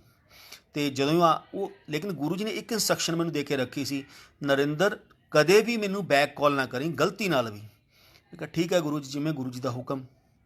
ਅਤੇ ਕਰਨ ਤੋਂ ਬਾਅਦ ਜਦੋਂ ਮੈਂ ਦੁਬਾਰਾ ਵੇਟ ਕਰ ਸਕਦਾ, ਇਸ ਤੋਂ ਉੱਤੇ ਗੁਰੂ ਜੀ ਨੂੰ ਫ਼ੋਨ ਤਾਂ ਨਹੀਂ ਕਰ ਸਕਦਾ ਸੀ। 5-7 ਮਿੰਟ ਬਾਅਦ 9:10 'ਤੇ ਦੁਬਾਰਾ ਗੁਰੂ ਜੀ ਦਾ ਫ਼ੋਨ ਆਇਆ। ਜਦੋਂ ਹੀ ਮੈਂ ਕਿਹਾ ਗੁਰੂ ਜੀ ਪੈਰੀ ਪੈਨਾ। ਕਹਿੰਦੇ ਹਾਂ ਕਿੱਥੇ? ਮੈਂ ਕਿਹਾ ਗੁਰੂ ਜੀ ਏਅਰਪੋਰਟ 'ਤੇ। ਕਿਉਂ ਜਹਾਜ਼ ਚੱਲਿਆ ਨਹੀਂ ਤੇਰਾ? ਚੁੱਪ। ਕਹਿੰਦੇ ਕਿਉਂ ਜਹਾਜ਼ ਚੱਲਿਆ ਨਹੀਂ ਤੇਰਾ? ਮੈਂ ਕਿਹਾ ਨਹੀਂ ਗੁਰੂ ਜੀ ਉਹ ਕੁਛ ਡਿਲੇ ਹੋ। ਕਹਿੰਦੇ ਇੰਜਨ ਖਰਾਬ ਹੋ ਗਿਆ। ਕਹਿੰਦੇ ਕਮਲਿਆ 90% ਮੈਂ ਆਪਣੀ ਸੰਗਤ ਦੇ ਕਰਮ ਕਿਉਰ ਕਰ ਦਿੰਦਾ, 10% ਦਾ ਭੁਗਤਾਨ ਤੁਹਾਨੂੰ ਖੁਦ ਹੀ ਕਰਨਾ ਪੈਣਾ। ਕਹਿੰਦੇ ਨਰਿੰਦਰ ਅੱਜ ਇਹ ਫਲਾਈਟ ਕਰੈਸ਼ ਹੋਣੀ ਸੀ, ਅੱਜ ਤੇਰੇ ਕਾਰਨ ਮੈਨੂੰ ਪੂਰੀ ਦੀ ਪੂਰੀ ਫਲਾਈਟ ਬਲੈਸ ਕਰਨੀ ਪੈ ਗਈ। ਕਿਉਂ? ਤੂੰ ਮੇਰਾ ਇੱਕ ਭਗਤ ਕਹਿੰਦੇ ਇਸ ਫਲਾਈਟ ਦੇ ਵਿੱਚ ਜਾ ਰਿਹਾ ਸੀ ਔਰ ਮੈਨੂੰ ਪੂਰੀ ਦੀ ਪੂਰੀ ਫਲਾਈਟ ਇੰਨੀਆਂ ਜ਼ਿੰਦਗੀਆਂ ਬਲੈਸ ਕਰਨੀਆਂ ਪੈ ਗਈਆਂ। ਕਹਿੰਦੇ ਨਰਿੰਦਰ ਜੇ ਮੈਂ ਤੈਨੂੰ ਦਰਸ਼ਨ ਦੇ ਦਿੰਦਾ ਅੱਜ, ਕਹਿੰਦੇ ਫਲਾਈਟ ਦਾ ਇੰਜਨ ਵੀ ਖਰਾਬ ਨਹੀਂ ਹੋਣਾ ਸੀ।